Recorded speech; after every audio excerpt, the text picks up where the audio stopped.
আজকে আমরা কি কি আলোচনা করব দেখো। আজকে হচ্ছে আমাদের প্রথম গতিবিদ্যার মধ্যে প্রথম পর্ব। আর এখানে আমরা আলোচনার বিষয় রেখেছি আজকে গতিবিদ্যার যে সূচনা সেটা নিয়ে আলোচনা করব। প্রসঙ্গ কাঠামোটা কি, প্রসঙ্গ কাঠামোর যে প্রকারভেদ আছে সেই প্রকারভেদ নিয়ে আলোচনা করব, মানে অক্ষ অনুসারে। তাছাড়া হচ্ছে জড় এবং অজড় প্রসঙ্গ কাঠামো নিয়ে আলোচনা করব। পরম ও আপেক্ষিক গতিটা কি সেটাও আজকে দেখবো আমরা। সবচেয়ে গুরুত্বপূর্ণ যে আমাদের টপিকসটা সেটা হচ্ছে আপেক্ষিক বেগ। এই আপেক্ষিক বেগটা আমরা দুই ক্ষেত্রে দেখবো, একটা হচ্ছে একমাত্রিক গতির ক্ষেত্রে আপেক্ষিক বেগ কেমন হবে, আর হচ্ছে দ্বিমাত্রিক কাঠামোর মধ্যে আপেক্ষিক বেগটা কেমন হবে। খুবই ইম্পর্টেন্ট একটা টপিকস যেটা থেকে সৃজনশীল প্রশ্ন আসে, এই আপেক্ষিক বেগটা। সো আমরা এইটা হচ্ছে আমাদের মেজর টপিকস। আমরা আগে প্রাথমিক যে ধারণাগুলো সেগুলো দিয়ে আসবো, সর্বশেষে আমরা এই গুরুত্বপূর্ণ টপিকসটা নিয়ে আলোচনা করবো। কেননা আমাদের এটা আলোচনা করার আগে আমাদের অবশ্যই এই বিষয়গুলো জানা দরকার। সো সবাই একটু প্রাথমিক কাজটা একটু করে ফেলো, আমরা ক্লাসটা শুরু করে দেব।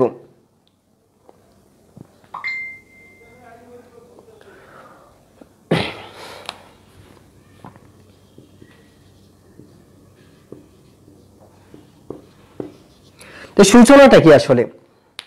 তো আমরা যদি সূচনাটা কি বলি, সূচনা বলতে এখানে গতিবিদ্যার যে সূচনা সেটা আসলে আমি বলতে চাচ্ছি এরকম যে গতিবিদ্যা আসলে কি নিয়ে আলোচনা করে। একটা বস্তুর উপর আমরা জানি যে বস্তুগুলি সাধারণত স্থির থাকে, প্রত্যেকটা বস্তুই থাকে কি সাধারণত স্থির থাকে। আমরা ধরে নিই এটা স্থির। যেমন তোমার আশেপাশে তোমার বই, তোমার টেবিল, তোমার যে তোমার সাপেক্ষে তোমার ঘর, রুমটা, হ্যাঁ, এগুলো সবগুলো স্থির অবস্থানে আছে, তাই না? তো সবগুলোকে আমরা স্থির হিসেবে ধরি। কিন্তু আজকে আমরা এমন একটা বিষয় নিয়ে আলোচনা করতে যাচ্ছি যে তুমি যদি কোনো বস্তুর উপর বল প্রয়োগ করো, তাহলে বল প্রয়োগ করলে যে বস্তুর পরিবর্তন ঘটে, বস্তুর যে একটা গতিশীলতা অবস্থা তৈরি হয়, সেই গতিশীলতা বা গতি এবং ওই গতির যে প্রকৃতি থাকে, এই প্রকৃতি সম্পর্কে আজকে আমরা জানবো। তো এইগুলো আজকে আমরা জানবো। সো এর মধ্যে আমি জেনে নিই তোমাদের যে কে কে কি কমেন্ট করেছো। তো আমরা এখন ক্লাসে শুরু করতে যাচ্ছি। সূচনাটাকে আমি আগেই বলে দিয়েছি যে সূচনা বলতে আমি বোঝাচ্ছি যে গতিবিদ্যা আমরা কি নিয়ে আলোচনা করি, কাইনেমেটিক্স। আমরা যেটা নিয়ে আজকে আলোচনা করছি কাইনেমেটিক্স বা গতিবিদ্যা। আর এর মধ্যে যেটা আমরা আলোচনা করি তা হচ্ছে পদার্থের কোন একটা বস্তুর উপর বল প্রয়োগ করলে বস্তুটা গতিশীল নাকি স্থিতিশীল, বা এই যে গতি তৈরি হবে এই গতির প্রকৃতিটা কেমন হবে বা গতির অনুসন্ধানটা আমরা বের করবো আজকে। একটা বস্তুর গতি বর্ণনা করবো, অর্থাৎ গতি বর্ণনা করা মানে হচ্ছে তার বেগ, ত্বরণ, সরণ, বস্তুর অবস্থানের পরিবর্তন, এই সবগুলোই আমরা আজকে এখানে আলোচনা করব। তো এটাই হচ্ছে আমাদের মেজর বিষয়। তো আমরা এখান থেকে যে বিষয়গুলো আজকে জানবো সবগুলো জানার জন্য আমার যে প্রয়োজন সেটা হচ্ছে, প্রাথমিক প্রয়োজন হচ্ছে আমার প্রসঙ্গ কাঠামো। তো প্রসঙ্গ কাঠামোটা কি, প্রাথমিক অবস্থান হচ্ছে আমার প্রসঙ্গ কাঠামোটা কি সেটাকে জানতে হবে। তো দেখো প্রসঙ্গ কাঠামোটা কি।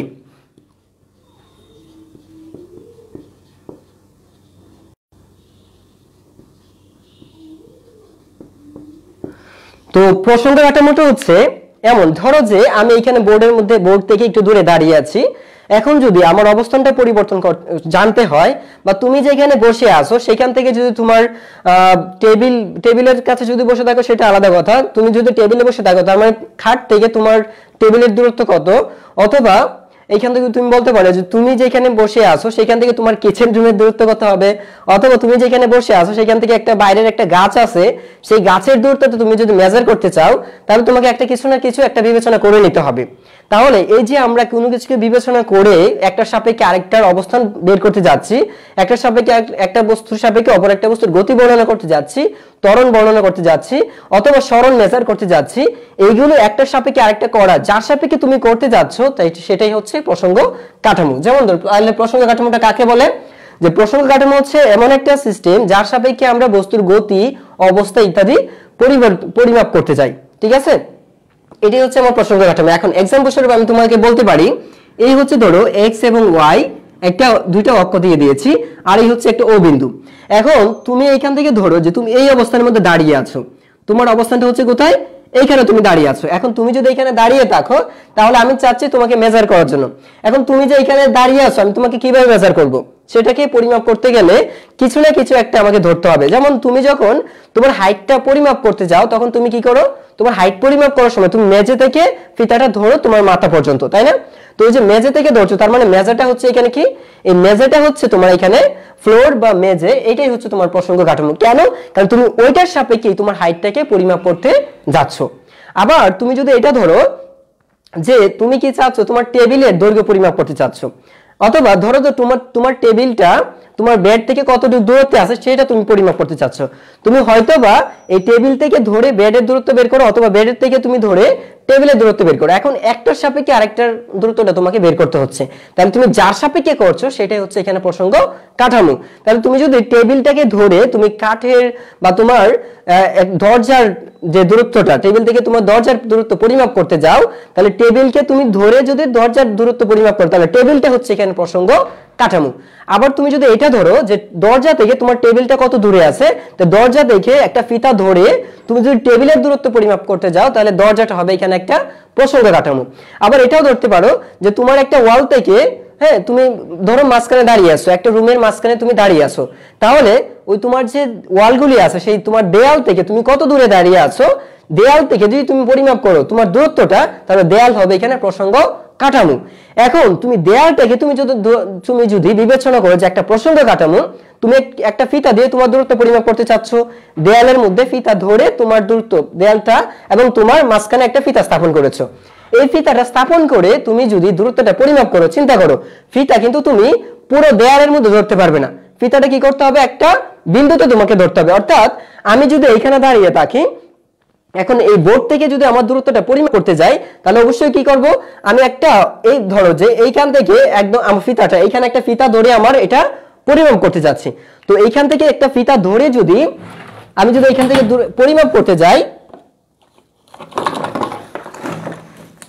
লক্ষ্য করো আমি একদম ধরে নিলাম, এখানে ধরো এই যে একটা ফিতা ধরছি, আমি এই ফিতাটাকে এখানে স্থাপন করলাম বোর্ডের মধ্যে স্থাপন করে আমি এখানে কি করলাম, আমার দূরত্বটা পরিমাপ করতে যাচ্ছি, অথবা ধরো এখানে একটা এটা ধরলাম, এইখান থেকে আমার দূরত্বটা পরিমাপ করতে যাচ্ছি। তাহলে এই যে এই বোর্ডের সাপেক্ষে আমার দূরত্ব পরিমাপ করতে যাচ্ছি, এর মানে হচ্ছে এই বোর্ডই হচ্ছে এখানে প্রসঙ্গ কাঠামো। আর দেখো এইখানে ধরে, অর্থাৎ এই দেখো একটা বিন্দু ধরেছি আমি, যে বিন্দু থেকে আমার দূরত্বটা পরিমাপ করছি এটাই হচ্ছে প্রসঙ্গ বিন্দু। তাহলে প্রসঙ্গ কাঠামো হচ্ছে যে কাঠামোর সাপেক্ষে কোনো বস্তুর গতি বা অবস্থা পরিমাপ করা যায়, হ্যাঁ, বা বর্ণনা করা যায়, সেটা হচ্ছে প্রসঙ্গ কাঠামো। আর প্রসঙ্গ বিন্দু হচ্ছে একটা প্রসঙ্গ কাঠামোর অন্তর্গত যতগুলি বিন্দু থাকবে প্রত্যেকটা বিন্দুকেই বলবো আমরা প্রসঙ্গ বিন্দু। এখন তোমার এইখানে অসংখ্য বিন্দু আছে, যেমন তুমি এইখান থেকে আমার দূরত্ব বের করতে পারো, এইখান থেকে বের করতে পারো, এইখান থেকে বের করতে পারো, অসংখ্য বিন্দু থেকে আমার দূরত্বটা পরিমাপ করতে তুমি পারো বা আমার অবস্থানটা পরিমাপ করতে পারো। সো এটাই হচ্ছে আমার প্রসঙ্গ কাঠামো টোটালটা।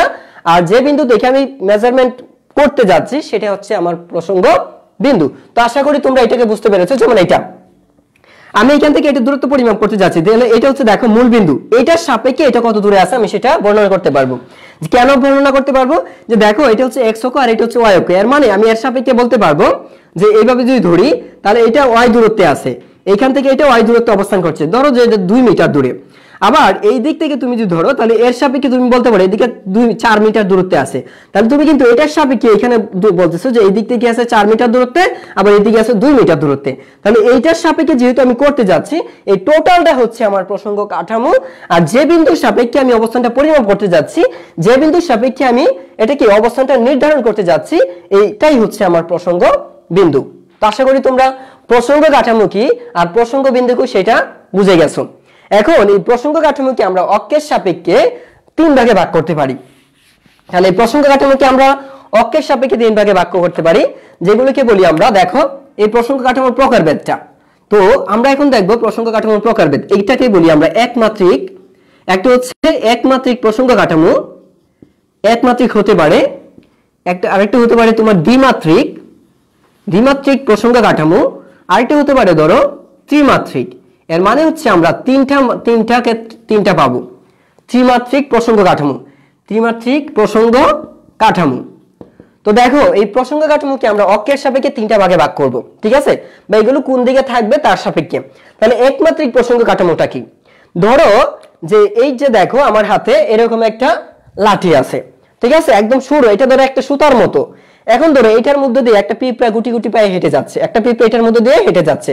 যদি এটার উপর দিয়ে একটা পিঁপড়া হেঁটে যেতে থাকে, তাহলে কি এটার উপর দিয়ে যদি পিঁপড়াটা হেঁটে যেতে থাকে, একটা সরল রেখা না, দেখো একটা সরল রেখা বরাবর, ঠিক আছে। আমি যদি এটা ধরি যে একটা পিঁপড়া কি যাচ্ছে এই বরাবর এই দিকে যাচ্ছে, দেখো এই বরাবর একটা পিঁপড়া হেঁটে যাচ্ছে, ঠিক আছে। যদি এই দিক দিয়ে একটা পিঁপড়া হেঁটে যায়, একটা পিঁপড়া যদি এই বরাবর হেঁটে যায় সোজা, দেখো জাস্ট একটা রেখা বরাবর হেঁটে যাচ্ছে, ধরো এইভাবেই যাচ্ছে, অথবা তুমি ধরো যে এই বরাবর একটা পিঁপড়া হেঁটে যাচ্ছে, এই বরাবর একটা পিঁপড়া হেঁটে যাচ্ছে, অথবা ধরো এখানে একটা বল রেখেছি আমি, এই বলটা এদিকে গড়িয়ে গড়িয়ে যাচ্ছে। আবার এটাও ধরতে পারো, এই বলটাকে তুমি ধরো এইভাবে গড়িয়ে গড়িয়ে এদিকে আসছে, এই বলটা এদিকে গড়িয়ে গড়িয়ে নিচের দিকে নামছে।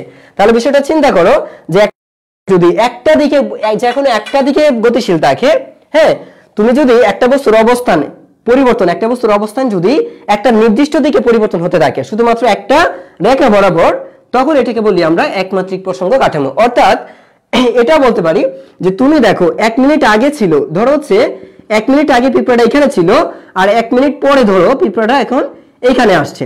সাপোজ ধরো পিঁপড়াটা এখন এখানে চলে আসছে, তো 1 মিনিট আগে ছিল এখানে, 1 মিনিট পরে আসছে এখানে। তাহলে এটাকে কিন্তু আমি একটা দিকে শুধুমাত্র একটা মাত্রা দ্বারা বোঝাতে পারি। কোন দিকে? ধরো এটা হচ্ছে এক্স অক্ষ ধরি, আমরা এটাকে ধরি, আমরা দেখো 3টা অক্ষ ধরে নিচ্ছি আমি। এই হচ্ছে দেখো, এটা হচ্ছে এক্স, এটা হচ্ছে ওয়াই, এটা হচ্ছে জেড। তাহলে লক্ষ্য করো এটা কিন্তু এক্স অক্ষ বরাবর গতিশীল আছে। যদি এর অবস্থানটা আমি এক্স অক্ষের সাপেক্ষে বর্ণনা করতে যাই, যে কোনো একটা অক্ষের সাপেক্ষে বর্ণনা করতে যাই, তাহলে এটাকে বলি আমি একমাত্রিক প্রসঙ্গ কাঠামো। এইখানে ধরো এটা কিন্তু, এই বলটা কিন্তু দেখো, এটা হচ্ছে একটা বল, এ হচ্ছে একটা বল, ঠিক আছে? তো বলটা 1 মিনিট আগে এখানে ছিল, 1 মিনিট পরে এখানে চলে গেল, গড়িয়ে গড়িয়ে বলটা এখানে চলে গেল।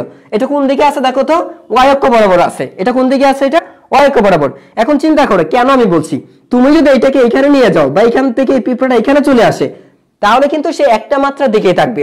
সে শুধু কি থাকবে, যে পিঁপড়াটা যদি একটা বল যদি এখান থেকে এখানে যায়, এখান থেকে এখানে যায়, দেখো এখান থেকে এখানে, অথবা একটা বল যদি এখান থেকে গড়িয়ে এইখানে চলে আসে, তাহলে কিন্তু তার দিকের কোনো পরিবর্তন, শুধুমাত্র একটা দিকে একটা রেখা বরাবরই তার অবস্থানের পরিবর্তন ঘটছে। তাহলে একটা রেখা বরাবর যদি কোনো বস্তুর অবস্থানের পরিবর্তন ঘটে, অথবা তুমি যদি একটা অক্ষের সাপেক্ষে বস্তুর অবস্থানের পরিবর্তন ব্যাখ্যা করতে পারো, অথবা তুমি যদি একটা বস্তুর অবস্থানের পরিবর্তন শুধুমাত্র একটা মাত্রার সাপেক্ষে তুমি বর্ণনা করতে পারো, বা তোমার অবস্থানের পরিবর্তন, কোনো কিছুর অবস্থানের পরিবর্তন তুমি যদি একটা অক্ষের সাপেক্ষে অবস্থান নির্ধারণ করতে পারো, সেটাই হচ্ছে একমাত্রিক প্রসঙ্গ কাঠামো। তাহলে আশা করি তোমরা একমাত্রিক প্রসঙ্গ কাঠামোটা বুঝে গেছো। তাহলে এখন আমরা আসি দ্বিমাত্রিক প্রসঙ্গ কাঠামোটা কি। তো তোমরা ক্লাস 9-10 তোমরা যা করে আসছো গতিবিদ্যার মধ্যে, তোমরা অনেকগুলো করে আসছো, তোমরা হয়তো মনে আছে একমাত্রিক প্রসঙ্গ কাঠামোর কাছে। আচ্ছা যাই হোক, আমি পরে এটা বলছি। দ্বিমাত্রিক প্রসঙ্গ কাঠামোটা কি? দ্বিমাত্রিক প্রসঙ্গ কাঠামোটা হচ্ছে, দেখো এই হচ্ছে ধরো দুইটা অক্ষের সাপেক্ষে, যে কোনো দুইটা অক্ষের সাপেক্ষে যখন আমরা বর্ণনা করতে যাব, যে কোনো দুইটা অক্ষের সাপেক্ষে যখন আমরা বর্ণনা করতে যাব, এই ধরো হচ্ছে এদিকে হচ্ছে এক্স আর এদিকে হচ্ছে ওয়াই। এখন ধরো তুমি এখানে দাঁড়িয়ে আছো, তুমি এখানে দাঁড়িয়ে আছো। আচ্ছা এর মধ্যে দেখো, তাহলে এই হচ্ছে তুমি এখানে দাঁড়িয়ে আছো। এখন ধরো এর মানে হচ্ছে, ধরো আমি দিয়ে দিলাম 2 মিটার, আর ধরো 4 মিটার দিয়ে দিলাম।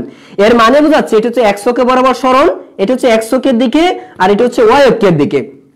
একটু বিষয় লক্ষ্য করো, এটা হচ্ছে এক্স অক্ষের দিকে। এর মানে হচ্ছে তুমি যদি এই বস্তুর অবস্থান নির্ধারণ করতে যাও, সঠিকভাবে বর্ণনা করতে যাও, তাহলে তোমাকে দেখো কি করতে হবে। তাহলে তুমি কি করছো, এখানে যাচ্ছ, লক্ষ্য করো এখানে যাচ্ছ। এর মানে হচ্ছে এটি হচ্ছে আমার এক্স অক্ষে, যে বস্তুটা কোথায় আছে, যে এক্স অক্ষে দেখো মূল বিন্দু থেকে প্রসঙ্গ বিন্দুর, এই যে প্রসঙ্গ কাঠামোর মূল বিন্দু থেকে সে 2 মিটার দূরত্ব আছে। এক্স অক্ষ বরাবর সে কোথায় আছে, 2 মিটার দূরত্বে। আবার তুমি যদি ওয়াই অক্ষ বরাবর সে কোথায় আছে, দেখো একটু লক্ষ্য হচ্ছে ওয়াই এর মান, ওয়াই অক্ষ বরাবর সে আছে 4 মিটার দূরত্বে। তাহলে এই বস্তুটার অবস্থান সঠিকভাবে তুমি যখন বর্ণনা করতে যাবে, তখন তোমাকে দেখতে হচ্ছে যে এক্স অক্ষ বরাবর তোমাকে একটা মান বিবেচনা করতে হচ্ছে, ওয়াই অক্ষ বরাবরও তোমাকে একটা মান বিবেচনা করতে হচ্ছে। এর মানে হচ্ছে তুমি যদি কোনো একটা বস্তুর অবস্থান দুইটা অক্ষের সাপেক্ষে বর্ণনা করো, যে কোনো দুইটা অক্ষ, সেটা এক্স ওয়াই, ওয়াই জেড বা জেড এক্স, যে কোনো দুইটা অক্ষের সাপেক্ষে তুমি যখন কোনো বস্তুর অবস্থানটা পরিমাপ করতে যাবে বা অবস্থানটা নির্ধারণ করতে যাবে, সেটাই হচ্ছে দ্বিমাত্রিক প্রসঙ্গ কাঠামো। তো আশা করি তোমরা দ্বিমাত্রিক প্রসঙ্গ কাঠামোটা বুঝতে পেরেছো। তো দ্বিমাত্রিক প্রসঙ্গ কাঠামোটা হচ্ছে এরকম, দেখো আমি একটা এক্সাম্পল দিয়ে দিচ্ছি। ধরো হচ্ছে এইভাবে যাচ্ছে একটা বস্তু, এইভাবে যাচ্ছে। তো এইভাবে যখন বস্তুটা যায়, তখন দেখো তার অবস্থানের পরিবর্তন বারবার হচ্ছে।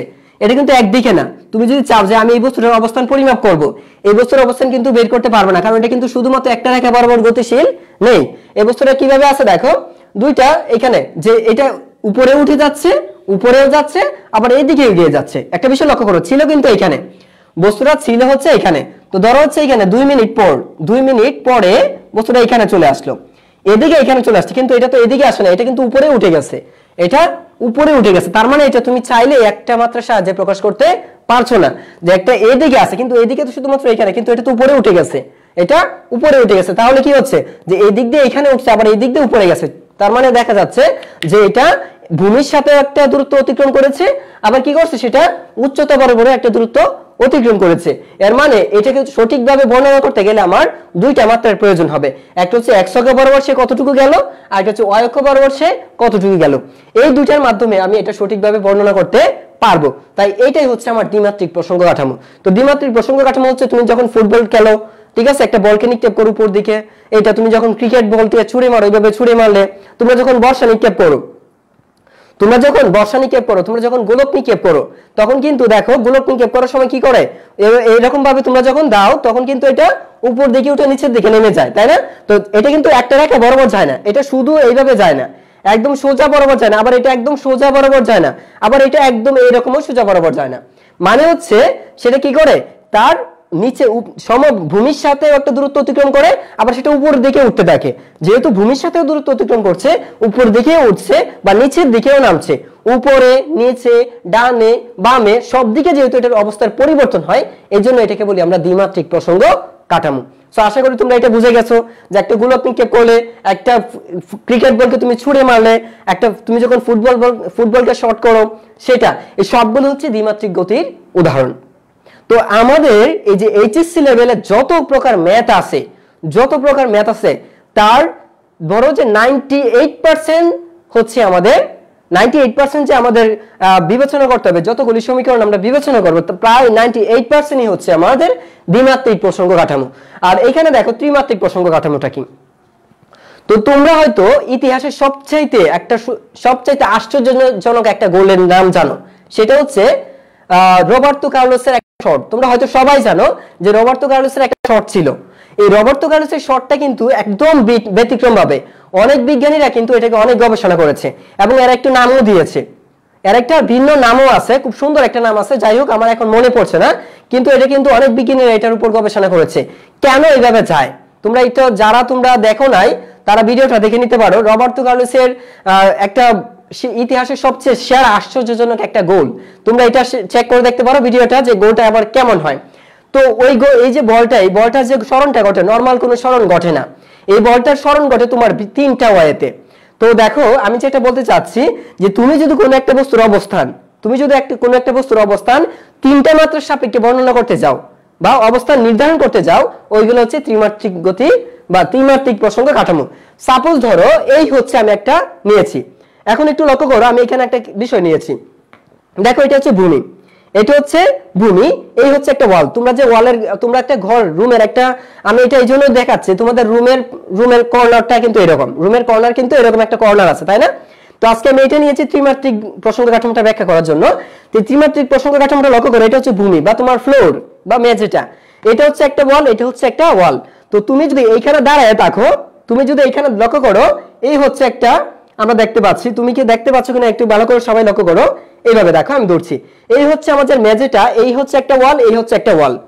এখন আমি যদি ধরো এইখানে এরকম ভাবে একটা বিষয় লক্ষ্য করো, এইখানে যদি আমি এটা রাখি, এটা যদি আমি এখানে রাখি, এটার অবস্থানটা যদি আমাকে বর্ণনা করতে যাওয়া হয়, এটার অবস্থান যদি বর্ণনা করতে হয়, তাহলে আমাকে কি করতে হবে লক্ষ্য করো, এই ওয়াল থেকে এটা কত দূরে আছে, এই ওয়াল থেকে এটা কত দূরে আছে, ভূমি থেকে কত উচ্চতায় আছে। তাহলে একটা বিষয় লক্ষ্য করো, আমি যদি এইটার অবস্থান সঠিকভাবে বর্ণনা করতে যাই অথবা এর অবস্থান যদি আমি নির্ণয় করতে যাই, তাহলে লক্ষ্য করো এটা হচ্ছে ভূমি থেকে এটা কত উচ্চতায় আছে, আবার এই ওয়াল থেকে এটা কত দূরে আছে, এই ওয়াল থেকে এটা কত দূরে আছে।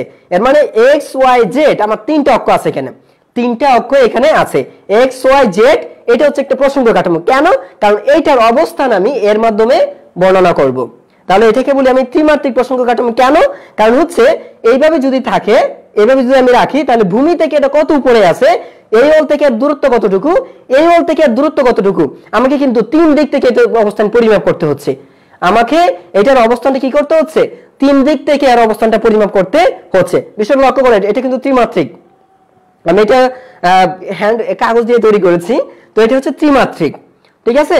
তো এটার অবস্থান যেহেতু আমি তিনটা মাত্রার সাপেক্ষে, তিনটা অক্ষের সাপেক্ষে আমি বর্ণনা করতে যাচ্ছি বা অবস্থানটা নির্ধারণ করতে যাচ্ছি, এই জন্য এটা হচ্ছে ত্রিমাত্রিক প্রসঙ্গ কাঠামো। তো তোমরা হয়তো অলরেডি বুঝে গেছো যে ত্রিমাত্রিক প্রসঙ্গ কাঠামো কি, দ্বিমাত্রিক প্রসঙ্গ কাঠামো কি এবং একমাত্রিক প্রসঙ্গ কাঠামো কি। সো যা একটু চেষ্টা করবে এখন আমরা আসবো হচ্ছে, এখন আমরা দেখবো জড় এবং অজড় প্রসঙ্গ কাঠামোটা কি। জড় প্রসঙ্গ কাঠামো এবং অজড় প্রসঙ্গ কাঠামো কি, তাহলে এটা আসলে কি দেখো, আমরা এটা এখন বলবো।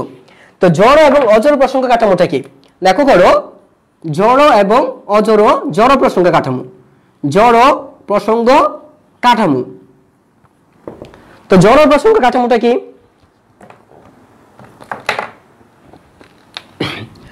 তো জড় প্রসঙ্গ কাঠামোটা হচ্ছে এরকম একটা কাঠামো যে তুমি যদি, হ্যাঁ আমরা কোনো বস্তুর উপর বল প্রয়োগ করলাম, তো বল প্রয়োগের ফলে বস্তুর কি হলো, যে বল প্রয়োগ করলে বস্তুটা সমবেগে যাচ্ছে, আর যদি বল প্রয়োগ না করি তাহলে দেখা যাচ্ছে কি বস্তুটা আগের মতোই থেকে যাচ্ছে। অর্থাৎ দেখা যাচ্ছে যে যদি বল প্রয়োগ করো তাহলে একটা প্রসঙ্গ কাঠামোর সাপেক্ষে একটা বস্তুর গতিটা সমবেগে যাবে, আর যদি বল প্রয়োগ না করো তাহলে দেখা যাবে বস্তুটা একদম স্থিরভাবেই থেকে যাবে। ঠিক আছে, যেটাকে আমরা বলি নিউটনের প্রথম সূত্র। তোমরা হয়তো সবাই জানো নিউটনের প্রথম সূত্রটা, তোমরা ক্লাস 10 এ পড়ে আসছো যে কোনো বস্তুর উপর যদি বাহ্যিক বল প্রয়োগ হয়, যদি কোনো বস্তুর উপর বাহ্যিক বল প্রয়োগ হয় তাহলে বস্তুটা কি হবে, বস্তুর সমবেগে এগিয়ে যাবে। আর যদি বস্তুর উপর বাহ্যিক বল প্রয়োগ না হয় তাহলে সেটা কি থাকবে, স্থির বস্তু স্থিরে থাকবে, আর গতিশীল বস্তু গতিশীল অবস্থায় থেকে থাকবে। তো এই হচ্ছে, ধরো হচ্ছে এই হচ্ছে আমার একটা প্রসঙ্গ কাঠামো, এই হচ্ছে একটা প্রসঙ্গ কাঠামো, আর এই হচ্ছে ধরো তুমি। ঠিক আছে, এই হচ্ছে তুমি, বা এইখানে যদি ধরো এই হচ্ছে তুমি। এখন তুমি কি করছো, তোমার উপর ধরো কেউ তোমাকে ধাক্কা দিয়ে দিল, তোমাকে কেউ পেছন থেকে পুশ করলো। ঠিক আছে, তাহলে এই হচ্ছে আমার প্রসঙ্গ কাঠামো, এই হচ্ছে আমার একটা প্রসঙ্গ কাঠামো। লক্ষ্য করো এস হচ্ছে প্রসঙ্গ কাঠামোর নাম দিয়েছে, এটা হচ্ছে এক্স অক্ষ আর এটা হচ্ছে ওয়াই অক্ষ। এখন যদি তোমাকে কেউ পেছন থেকে পুশ করে, সাপোজ তুমি এখানে দাঁড়িয়ে আছো, তুমি এখানে দাঁড়িয়ে আছো, তাহলে তুমি কিন্তু স্থিরই আছো, তুমি এখানে স্থির আছো। অপরদিকে দেখো, লক্ষ্য করো যে অপরদিকে ধরো একটা ফুটবল, এখান থেকে একটা বস্তু, এই দেখো একটা বলকে এরকম ভাবে নিক্ষেপ করা হলো, এখানে একটা বলকে নিক্ষেপ করা হলো। অর্থাৎ দেখো আমি বলছি এখান থেকে একটা বল নিক্ষেপ করা হলো, তার মানে এই যে বলটা ছিল এই বলটা কিন্তু এদিকে এগিয়ে যাচ্ছে, এর বেগে ভি নট বেগে ধরো নিক্ষেপ করা হলো। তাহলে লক্ষ্য করো বলটা কিন্তু এইভাবে এগিয়ে যাচ্ছে। সাপোজ ধরো এর উপর একটা বল প্রয়োগ হলো, বল প্রয়োগ করার ফলে বস্তুটা সমবেগে এগিয়ে যাচ্ছে, কিন্তু আমি এখানে ধরবো না, আমরা ধরবো হচ্ছে যদি কোনো বস্তুর উপর বাহ্যিক বল প্রযুক্ত না হয়, যদি কোনো বস্তুর উপর বাহ্যিক বল প্রযুক্ত না হয় তাহলে স্থির বস্তু স্থির আর গতিশীল বস্তুটা সমবেগে একই রেখা বরাবর চলতে থাকবে। যদি এরকম কন্ডিশন মেনে চলে এমন একটা কাঠামোকে বলবো আমরা জড় প্রসঙ্গ কাঠামো। কি বলবো আমরা, এটাই হচ্ছে জড় প্রসঙ্গ কাঠামো। বিষয়টা বুঝতে পেরেছো, যে বিষয়টা হচ্ছে এরকম যে এমন একটা কাঠামো ধরেছে, এই বোর্ড, এই বোর্ডের সাপেক্ষে ধরো একটা প্লেন, এরোপ্লেন একটা গতিশীল আছে, এরোপ্লেনের উপর কোনো বাহ্যিক বল প্রযুক্ত করি না আমি। ঠিক আছে, যে আমি এখানে দাঁড়িয়ে আছি, আমি চিরকাল এখানে আমার উপর বাহ্যিক কোনো বল প্রযুক্ত হয়নি। যদি আমার উপর কোনো বাহ্যিক বল প্রযুক্ত না হয় তাহলে বোর্ড থেকে আমার কোনো অবস্থানের পরিবর্তন হবে না, স্থির আছি মানে আমি চিরকাল স্থিরই থাকবো। সেম ভাবে ধরো যে একটা এরোপ্লেন এখান থেকে সামনের দিকে এগিয়ে যাচ্ছে এবং এই প্লেনটা সমবেগে যাচ্ছে, প্রতি সেকেন্ডে একই প্রকার দূরত্ব অতিক্রম করছে, একই মানের দূরত্বটা অতিক্রম করবে।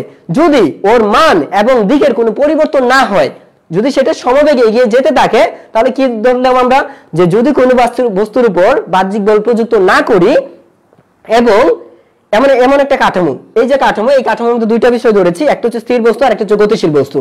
যে স্থির বস্তুটা চিরকাল এখানে স্থিরই আছে, আবার গতিশীল বস্তুটা এর সাপেক্ষে সমবেগে সামনের দিকে এগিয়ে যাচ্ছে। যদি এরকম কোন একটা প্রসঙ্গ কাঠামো তুমি বিবেচনা করতে পারো তাহলে এটাকে বলবো আমরা জড় প্রসঙ্গ কাঠামো। ঠিক আছে, তো এইটাই হচ্ছে আমাদের জড় প্রসঙ্গ কাঠামো, যেটা নিউটনের প্রথম সূত্র মেনে চলবে, যেটা নিউটনের প্রথম সূত্রকে সমর্থন করবে, সেটাই হচ্ছে জড় প্রসঙ্গ কাঠামো। এখন আমরা দেখি হচ্ছে অজড় প্রসঙ্গ কাঠামোটা কি। অজড় প্রসঙ্গ কাঠামোটা কি, তো সহজ কথা এখানে যেটা বলবো আমরা সেটা হচ্ছে, আমরা যা কিছু আছে, আমরা এই অধ্যায়ে যত কিছু আলোচনা করব, আমরা তোমরা ক্লাস 9 10 যা কিছু শিখে আসছো, দেখছো কি যে একটা বস্তুর উপর বল প্রযুক্ত করলে বস্তুটার কি হলো, বস্তুর অবস্থানের পরিবর্তন হয়। তাহলে বস্তুর অবস্থানের পরিবর্তন হয় মানে কি, প্রসঙ্গ কাঠামোর সাপেক্ষে তার পরিবর্তন হচ্ছে। বস্তুর অবস্থানের পরিবর্তন বলতে কি বোঝায়, তার প্রসঙ্গ কাঠামোর সাপেক্ষে বস্তুর অবস্থানের পরিবর্তন হবে। অর্থাৎ যেহেতু বাহ্যিক একটা বল প্রয়োগ করলে বস্তুর অবস্থানের পরিবর্তন ঘটে, বস্তুর অবস্থানের পরিবর্তন ঘটে, বস্তুর ত্বরণ সৃষ্টি হয়, এর মানে হচ্ছে সেটা আর সমবেগে নাই। যদিও তোমরা 9 10 এ শিখে আসছো সব সমবেগে, কিন্তু এখন আমরা যেটা আলোচনা করতে যাব সেটা হচ্ছে সমবেগে না। অর্থাৎ বস্তুটা যদি অসমবেগে চলতে থাকে, হ্যাঁ বস্তুর যদি অবস্থানের পরিবর্তন হতে থাকে, প্রসঙ্গ কাঠামোর সাপেক্ষে, তখন ওই ধরনের প্রসঙ্গ কাঠামোকে আমরা বলবো অজড় প্রসঙ্গ কাঠামো। তাহলে আশা করি তোমরা জড় প্রসঙ্গ কাঠামো কি, অজড় প্রসঙ্গ কাঠামো কি, দুইটা বিষয় বুঝতে পেরেছো। তো আবারও বলছি আমি, জড় প্রসঙ্গ কাঠামো হচ্ছে এমন একটা কাঠামো যেখানে নিউটনের প্রথম সূত্র মেনে চলবে, অর্থাৎ নিউটনের প্রথম সূত্রকে সমর্থন করবে।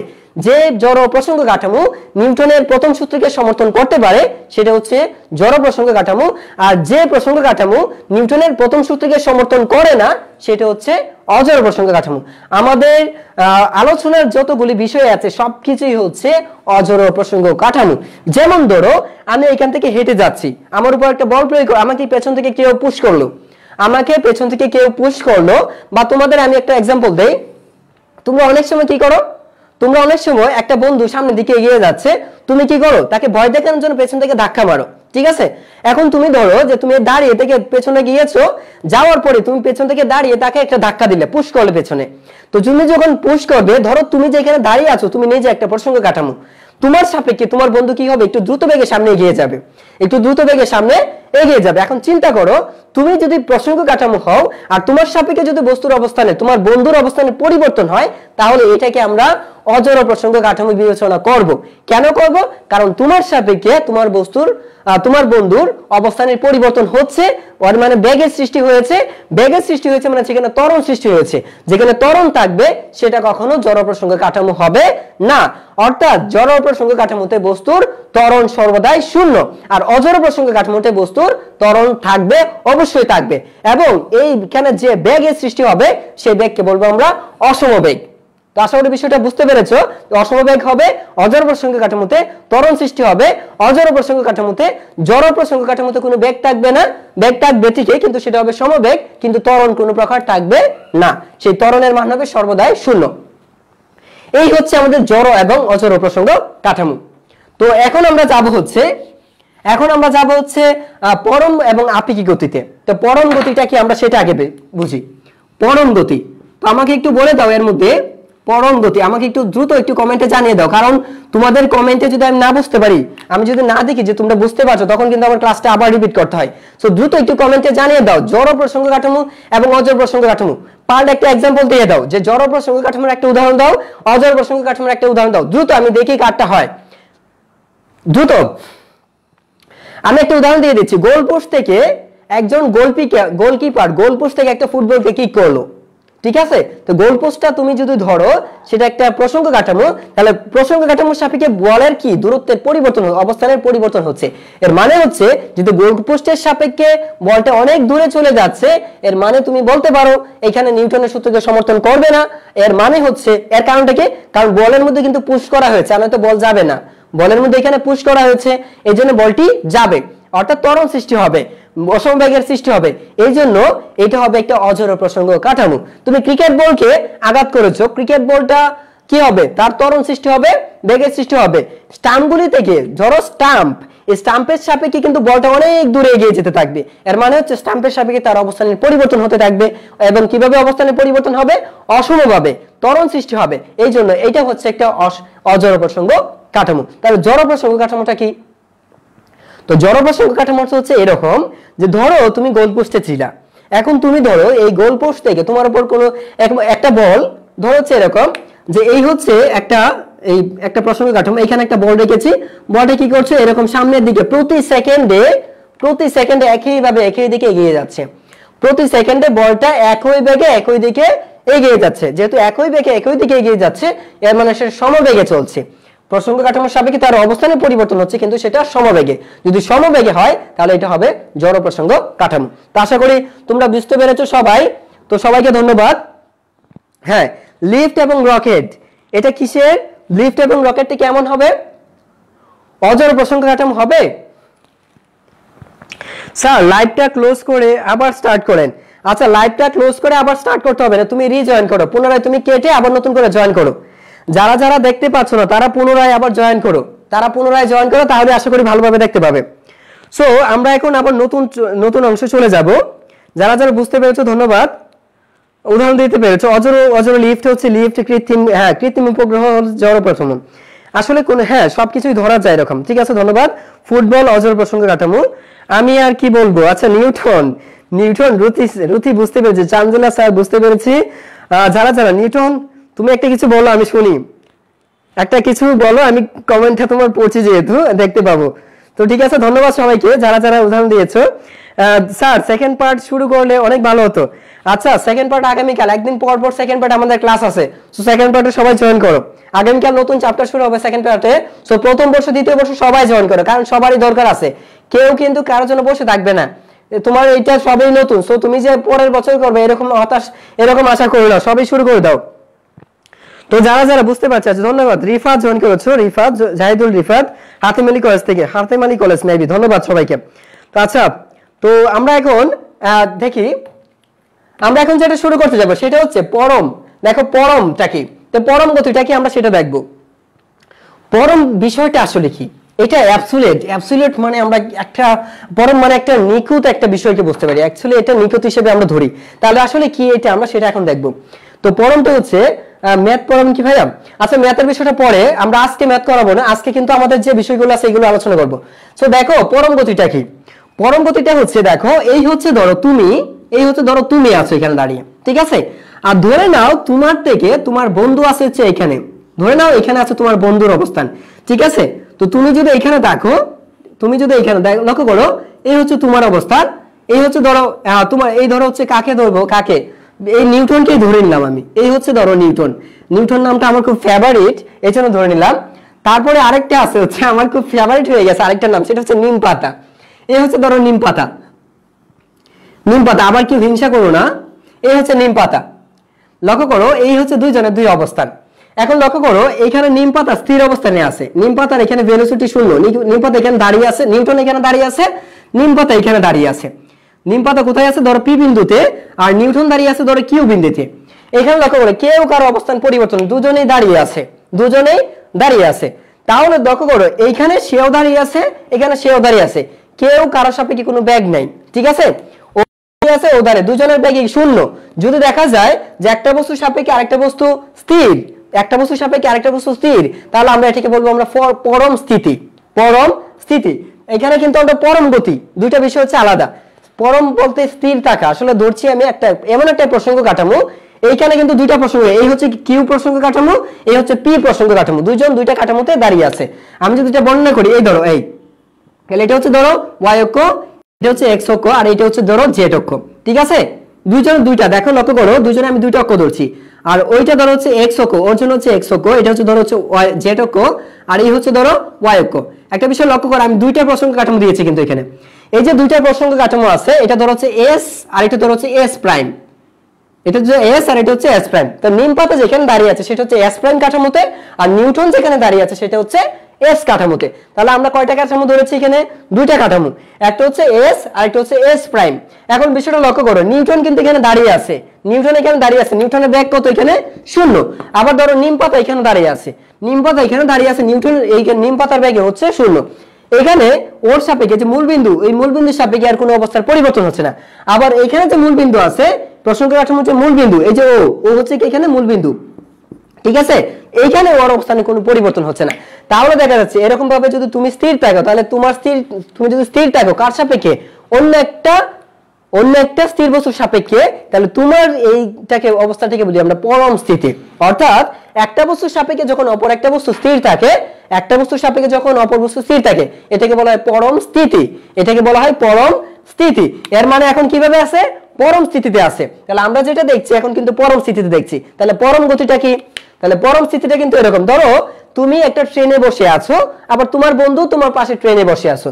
তোমরা ধরো বাস জার্নিতে অনেকে অনেক দূর যাও, ঠিক আছে, তোমরা অনেকে বাইক রেসে যাও, তোমরা একজন বন্ধু বাইক চালাচ্ছ, আরেকজন পেছনে বসে আছো। তাহলে একটা বিষয় চিন্তা করো, তোমার বন্ধুর সাপেক্ষে তোমার কোনো ব্যাগ নেই, আবার তোমার সাপেক্ষে তোমার বন্ধুরও কোনো ব্যাগ নেই, দুজনে কিন্তু স্থির, দুজনে এখানে স্থির আছো। এর মানে হচ্ছে তোমার বন্ধুর সাপেক্ষে তোমার যে বেগ বা গতি সেটা হচ্ছে পরম গতি, পরম স্থিতি। আর তোমার বন্ধুর সাপেক্ষে তোমার বন্ধুর এইখানে যে অবস্থানটা সেটাকে বলি আমরা পরম স্থিতি। তো একে অপরের সাপেক্ষে এই যে গতিটা আছে, এটা এইগুলো গতি বলি না, এটা হচ্ছে স্থিতি, কারণ এখানে স্থির অবস্থায় আছে। আচ্ছা এখন আমরা আসি পরম গতিটা কি। পরম গতিটা কি? তো পরম গতিটা হচ্ছে এরকম, একটা তুমি দাঁড়িয়ে আছো, আমি এখানে তুমি বোর্ডের দ্বারা দাঁড়িয়ে আছো, আরেকজন কি করলো? অপর এই বোর্ড থেকে অনেক দূরে চলে গেল। তুমি এই বোর্ড থেকে হেঁটে হেঁটে সামনের দিকে এগিয়ে গেলে, তাহলে দেখো এই বোর্ডের সাপেক্ষে তোমার অবস্থানের পরিবর্তন হচ্ছে, বোর্ডের সাপেক্ষে তোমার অবস্থানের পরিবর্তন হচ্ছে। এর মানে হচ্ছে তুমি যদি দেখতে পাও একটা কাঠামোর সাপেক্ষে অপর কাঠামোর পরিবর্তন হচ্ছে, একটা কাঠামোর সাপেক্ষে অপর প্রসঙ্গ কাঠামোর পরিবর্তন হয়, তাহলে ওইটাকে আমি বলবো পরম গতি। কিন্তু এখানে একটা স্থির থাকবে, এখানে একটা স্থির থাকবে। একটা বিষয় চিন্তা করতে হবে, পরম কিন্তু স্থির বস্তুর সাপেক্ষে।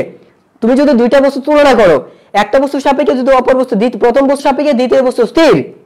আচ্ছা আমি একটা এক্সাম্পল দিই। এরকম তোমরা উসাইন বোল্টের নাম শুনেছো, সবাই সবাই হয়তো উসাইন বোল্টকে চেনো।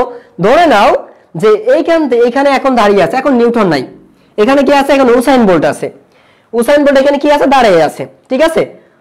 আর এখানে আছে এই প্রসঙ্গ কাঠামো। যদি দেখো যে এর সাপেক্ষে ধরে নাও এটা আছে, এখানে নিউটন ছিল, নিউটনকে আমি ধরে নিচ্ছি, আর এখানে এখন নিম পাতার পরিবর্তে আসছে উসাইন বোল্ট। ধরো এই যে প্রসঙ্গ কাঠামো আছে, এই কি করছে, সময়ের ব্যবধানে সে এখন এইখান থেকে গতিশীল আছে। এই প্রসঙ্গ কাঠামোতে সে কি আছে, উসাইন বোল্ট দৌড়াচ্ছে। যদি দেখো উসাইন বোল্ট দৌড়াচ্ছে কিন্তু ও কিন্তু স্থির, নিউটন এখানে স্থির, নিউটন এখানে স্থির আছে, কিন্তু উসাইন বোল্ট কি করছে, দৌড়াচ্ছে।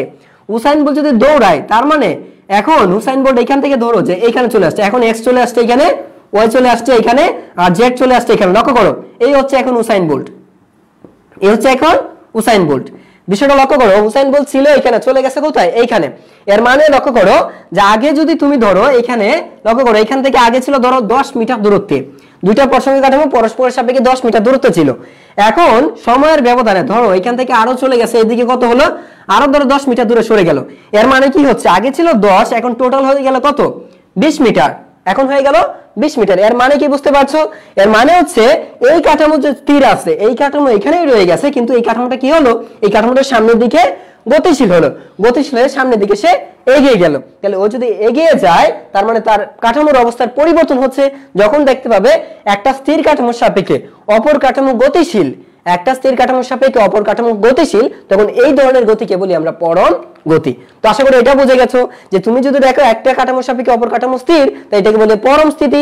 একটা কাঠামোর সাপেক্ষে যদি অপর কাঠামো গতিশীল থাকে, তাহলে এটাকে বলি আমরা পরম গতি। সো আমাকে একটা এক্সাম্পল দিয়ে দাও, পরম স্থিতি এবং পরম গতির একটা এক্সাম্পল দিয়ে দাও দ্রুত, আমি এবং সেটা তোমরা বুঝতে পেরেছো কিনা সেটাও একটু জানিয়ে দাও।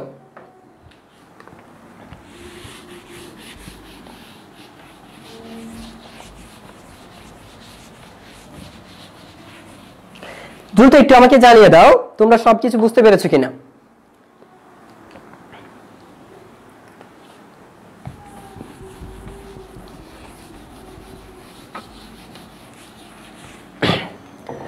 তো এর মধ্যে আমরা এখন যেটা চলে যাব আপেক্ষিক গতিতে চলে যাব। এখন আমরা দেখব আপেক্ষিক গতি।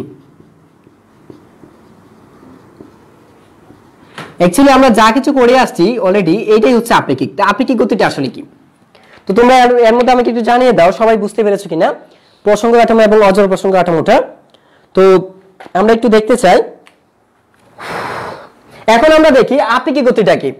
তো আপেক্ষিক গতিটা আমি যদি বলি, আমরা অলরেডি যা যা করে আসছি প্রত্যেকটা আসলে আপেক্ষিক গতি, যা যা করে আসছি সবই আপেক্ষিক গতি, কোনোটাই আসলে পরম না, কোনোটাই আসলে পরম না। পরম বলতে কিছু নাই। কেন পরম নাই, এখন তোমাকে একটু বিষয়টা বুঝিয়ে বলি। তোমাকে যে আমি পরম, তুমি কি আসলে স্থির?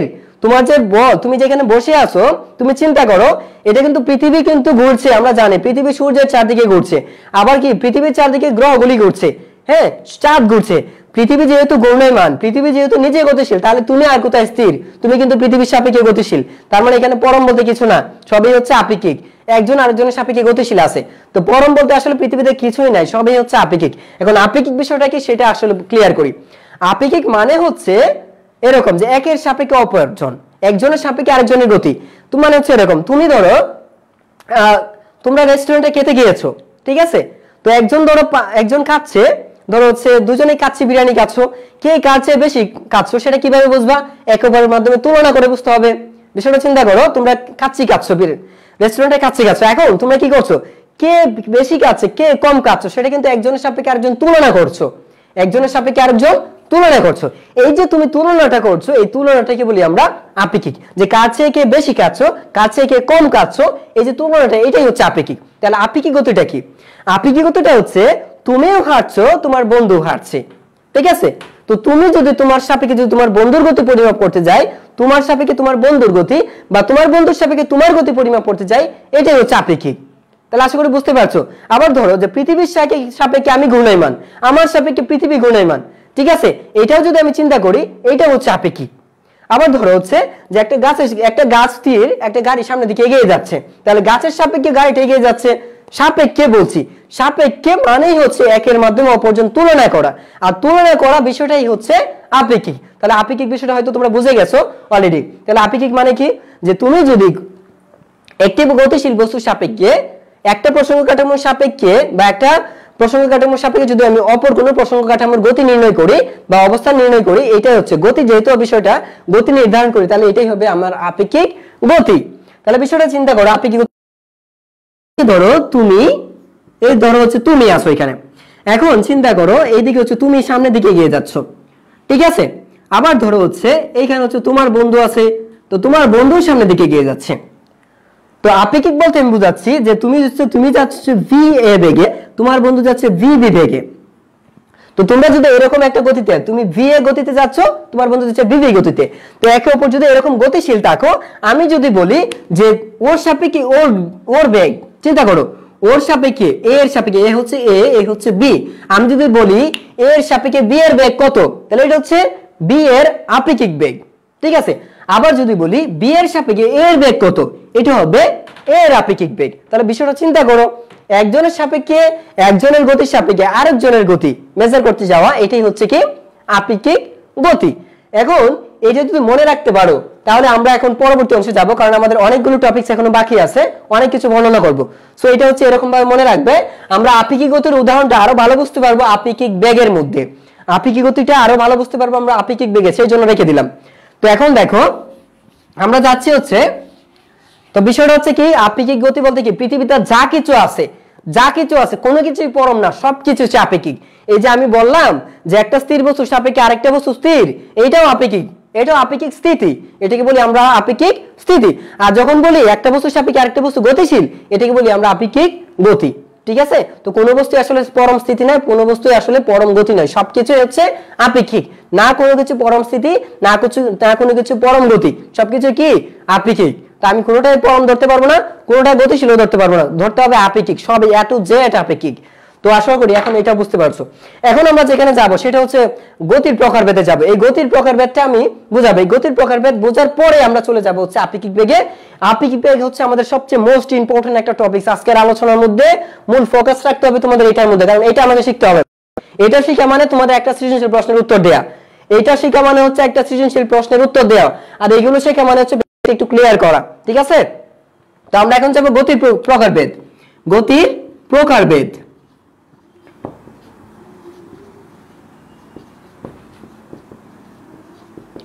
তো আমরা গতির প্রকারভেদটা আসলে কিভাবে মেজার করব, আমরা অলরেডি তোমাদের ডাইমেনশন পড়াই ফেলছি। কয়টা ডাইমেনশন পেয়েছি? একমাত্রিক, দ্বিমাত্রিক, ত্রিমাত্রিক, আমরা তিনটা ডাইমেনশন পেয়েছি, ঠিক আছে। তোমার বাসার যে কর্ণটা এটা কত মাত্রিক, তোমার রুমের যে কর্ণটা সেটা কত মাত্রিক? ত্রিমাত্রিক, সেটা হচ্ছে ত্রিমাত্রিক। একটা ফুটবলকে ছুড়ে মারা, একটা গোলক নিক্ষেপ করা মানে কত? দ্বিমাত্রিক। একটা সুতার উপর দিয়ে একটা পিঁপড়া হেঁটে যাচ্ছে, এটার উপর দিয়ে একটা পিঁপড়া হেঁটে যাচ্ছে, এর মানে কি এটা হচ্ছে একমাত্রিক। আচ্ছা, যদি এগুলো বুঝে থাকো সেটা, এখন এটা বলবো তুমি শুধুমাত্র এটা বলবা। আমি যদি এটা বলি যে এটার উপর দিয়ে একটা পিঁপড়া হেঁটে হেঁটে উপরের দিকে উঠছে, দেখো করো, এটা থেকে ধীরে ধীরে একটা পিঁপড়া উপর দিকে হেঁটে উঠছে। এখন চিন্তা করো এটার উপর দিয়ে যদি এটা হেঁটে হেঁটে উপর দিকে উঠে আবার যদি নিচের দিকে উঠে, সেটা কিন্তু ডানে বামে কোনো পরিবর্তন হবে না, শুধু কি হচ্ছে সোজা উপর দিকে উঠছে অথবা সোজা নিচের দিকে নামছে, যেহেতু ডানে বামে কোনো পরিবর্তন হচ্ছে না, তার মানে এটা কি? এটা হচ্ছে একমাত্রিক। তাহলে এইগুলো আমরা ছিল। এখন আমরা যেটা দেখবো সেটা হচ্ছে গতি। তাহলে গতিটা হচ্ছে এরকমই, লক্ষ্য করো যে এটা হচ্ছে একমাত্রিক গতি। প্রথম যেটা লিখবো সেটা হচ্ছে একমাত্রিক। তো তোমাদের অলরেডি মাত্রিক বুঝাই ফেলছি, একটা হচ্ছে একমাত্রিক গতি, আরেকটা হচ্ছে তোমার দ্বিমাত্রিক গতি। তোমরা অলরেডি বুঝে গেছো হয়তো যে আমি আসলে কি বলবো। দ্বিমাত্রিক গতি, আরেকটা হচ্ছে ত্রিমাত্রিক গতি। তো আমরা এগুলো আসলে অলরেডি আমি তোমাদের অনেকটা ধারণা দিয়ে দিছি। ত্রিমাত্রিক গতি। তো লক্ষ্য করো একমাত্রিক, দ্বিমাত্রিক, তৃতীয়, অর্থাৎ আমরা যে বিভিন্ন অক্ষ বরাবর যে আমরা যদি বস্তুর গতিটা বর্ণনা করতে যাই, শুধু একটা অবস্থান থেকে বর্ণনা করতে পারি না। কেন বর্ণনা করতে পারি না? দেখো, এই হচ্ছে একমাত্রিক গতি। এর মানে হচ্ছে যদি তুমি দেখো একটা গতিশীল বস্তু একটা মাত্রা বরাবর গতিশীল থাকে, যে কোনো একটা অক্ষ বরাবর গতিশীল থাকে, বা তুমি যদি কোনো একটা গতিশীল বস্তুর কোন গতিশীল বস্তুর গতি যদি তুমি একটা মাত্রার সাপেক্ষে একটা অক্ষের সাপেক্ষে বর্ণনা করতে পারো, এটাই হচ্ছে তোমার একমাত্রিক গতি। তাহলে চিন্তা করো বিষয়টা কেমন। এই হচ্ছে একটা সুতা, এই হচ্ছে একটা সূত্র, আগেই বলেছিলাম এখান থেকে একটা পিঁপড়া যাচ্ছে, ধরো এখান থেকে একটা কি হচ্ছে পিঁপড়া যাচ্ছে, এখান থেকে একটা পিঁপড়া এগিয়ে যাচ্ছে সামনের দিকে। এখন যদি এই পিঁপড়াটা সামনের দিকে এগিয়ে যায়, ঠিক আছে, পিঁপড়া যদি সামনের দিকে এগিয়ে যায়, আমি কোনো ছবি দেখতে পারি না, সবাই অনেক মজা করতেছো, হয়তো অনেক হাসতেছো, অনেক হাসো, হাসির জন্য চিত্রগুলি এমন আঁকি, আসলে আমি চিত্র আঁকতেই পারি না, তাহলে চিত্র আঁকবো কোথায় থেকে। এই হচ্ছে ধরো চিত্র, এত সুন্দর সুন্দর চিত্র, তো মজা করে যত ইচ্ছা তত হাসতে থাকো। তাহলে দেখো আমি জাস্ট তোমাদের বলছি, দেখো এখানে ছিল পিঁপড়াটা, এখানে এখন যাচ্ছে এখানে, এর মানে কি পিঁপড়াটা কিন্তু একটা রেখা বরাবর গতিশীল, পিঁপড়াটা একটা রেখা বরাবর গতিশীল। অথবা তুমি ধরো এইভাবে আমি বলেছিলাম এখানে একটা বল আছে, এখানে একটা বল আছে, বলটা ধরো এদিকে যাচ্ছে, প্রথমে কি ধরো এর থেকে বলটা বি অবস্থানে চলে যাচ্ছে, আবার ধরো যে এখানে ধরো বি অবস্থান থেকে বলটা এ অবস্থানে ফিরে আসছে, ঠিক আছে, এ অবস্থান থেকে যদি বি অবস্থানে যায়, বি অবস্থান থেকে যদি এ অবস্থানে যায়, তার মানে কি ডানেও যাচ্ছে না বামেও যাচ্ছে না, সেটা শুধু একটা রেখা বরাবর যাচ্ছে, একটা রেখা বরাবর সেটা গতিশীল আছে। যদি এরকমই না, এরকমও থাকতে পারে, কারণ আমরা তিনটা অক্ষ জানি। এই ধরো বলটা এখানে ছিল, সেটা কোথায় যাচ্ছে এখন, এই ধরো এ বিন্দু, এটা ধরো বি বিন্দু, বলটা এখানে চলে গেল। আবার ধরো এইখান থেকে বলটা এই বরাবর না এসে, এই ছিল হচ্ছে এ বিন্দু, আগে এখন যাচ্ছে বি থেকে এতে যাচ্ছে, আবার ধরো এটা এ থেকে বি তে আসলো। একটু বিষয় চিন্তা করো, এই যে ধরো এই যে বল, এই বল এখান থেকে এখানে আসলো, আবার ধরো হচ্ছে এই যে বলটা এখান থেকে এখানে আসলো, এখান থেকে এখানে হয়, এখান থেকে এখানে গেল, এখান থেকে এখানে, অথবা এখান থেকে, এইগুলো কিন্তু ডানে বামে কোথাও যাচ্ছে না, একটা রেখা বরাবর যাচ্ছে, একটা রেখা বরাবর। এটা কোন রেখা তোমরা হয়তো জানো, এটা কি, এটা হচ্ছে কি, যেটা হচ্ছে ওয়াই অক্ষ, এটা হচ্ছে জেড এক্স অক্ষ, এটা হচ্ছে এক্স অক্ষ, আর এটা হচ্ছে কি জেড অক্ষ। এখন চিন্তা করো, এটা কিন্তু একটা অক্ষ বরাবর নিচের দিকে নেমে যাচ্ছে, বা শুধুমাত্র এই যে জেড অক্ষটা কোথায় থাকে, অথবা এটা ধরো এই বরাবর উপরে উঠছে, এর মানে কোথায়, সে একটা অক্ষের মধ্যে অবস্থান করছে। আবার তুমি যদি এটা ধরো কোথায় আছে, দেখো ওয়াই অক্ষ, এটা কোথায় আছে ওয়াই অক্ষ বরাবর, এর মানে এটা উপরে উঠছে বা নিচে নামছে, কিন্তু সে কিন্তু একটা অক্ষের মধ্যেই অবস্থান করছে।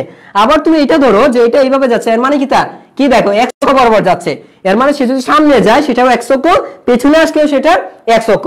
এর মানে হচ্ছে তুমি যদি কোনো একটা গতিশীল বস্তুর অবস্থান একটা মাত্রার সাপেক্ষে বর্ণনা করতে পারো, একটা অক্ষের সাপেক্ষে বর্ণনা করতে পারো, এটাই হচ্ছে আমার একমাত্রিক গতি। ঠিক আছে, তো আশা করি তোমরা এটা বুঝে গেছো। তাহলে একমাত্রিক গতিটা কি ক্লিয়ার হয়ে গেছে তো? আচ্ছা, তার মানে তোমরা একটু এর মধ্যে, ধন্যবাদ, অসংখ্য ধন্যবাদ তোমাদের। তা আমরা এখন যাবো দ্বিমাত্রিক গতিতে। এখন দেখো দ্বিমাত্রিক গতিটা কি, এর মানে হচ্ছে তুমি চিন্তা করো, তুমি যখন একটা গাছ, চিন্তা করো বৈদ্যুতিক খুঁটি, তোমরা কি দেখো বৈদ্যুতিক একটা খুঁটি আছে। এখন একটা বৈদ্যুতিক খুঁটি হচ্ছে এরকম, ধরো হচ্ছে এই হচ্ছে একটা বৈদ্যুতিক খুঁটি, ঠিক আছে, এরকম একটা বৈদ্যুতিক খুঁটি আছে। তো ওই বৈদ্যুতিক খুঁটিটার মধ্যে তুমি উঠতে যাচ্ছ, চিন্তা করো একটা বৈদ্যুতিক খুঁটি আছে, তুমি ওই বৈদ্যুতিক খুঁটিতে উঠতে যাচ্ছ। তো তুমি যদি ওই বৈদ্যুতিক খুঁটিতে উঠতে যাও, এখন কিন্তু ওই বিষয়টা আলাদা ইগনোর করো, দেখো একটা বৈদ্যুতিক খুঁটি আছে, তুমি এখানে উঠতে যাচ্ছ, কিন্তু এটা কিন্তু ভূমি, একটা বিষয় চিন্তা করো, এটা কিন্তু ভূমি, এটা হচ্ছে ভূমি। এটা যদি ভূমি থাকে, তো তুমি কিন্তু একটা বৈদ্যুতিক খুঁটি দিয়ে উপরে উঠছো। তুমি যদি একটা বৈদ্যুতিক খুঁটি দিয়ে উপরে উঠতে থাকো, তাহলে একটা বিষয় চিন্তা করো, তুমি কি এখানে ছিলা, এখানে উঠে গেছো বা এখানে উঠে গেছো। এখন চিন্তা করো, এটা হচ্ছে তোমার, এটা চিন্তা করো, এটা হচ্ছে তোমার ওয়াই অক্ষ, আর এটা হচ্ছে কি তোমার এক্স অক্ষ। যদি এক্স অক্ষ হয়ে থাকে, তুমি কি করছো, একটা বৈদ্যুতিক খুঁটি দিয়ে তুমি এই বৈদ্যুতিক খুঁটির উপরে উঠে গেছো। ধরো তুফান বা ঝড়ের কারণে সেটা বৈদ্যুতিক খুঁটিটা বেঁকে গেছে, বৈদ্যুতিক খুঁটিটা বেঁকে গেছে।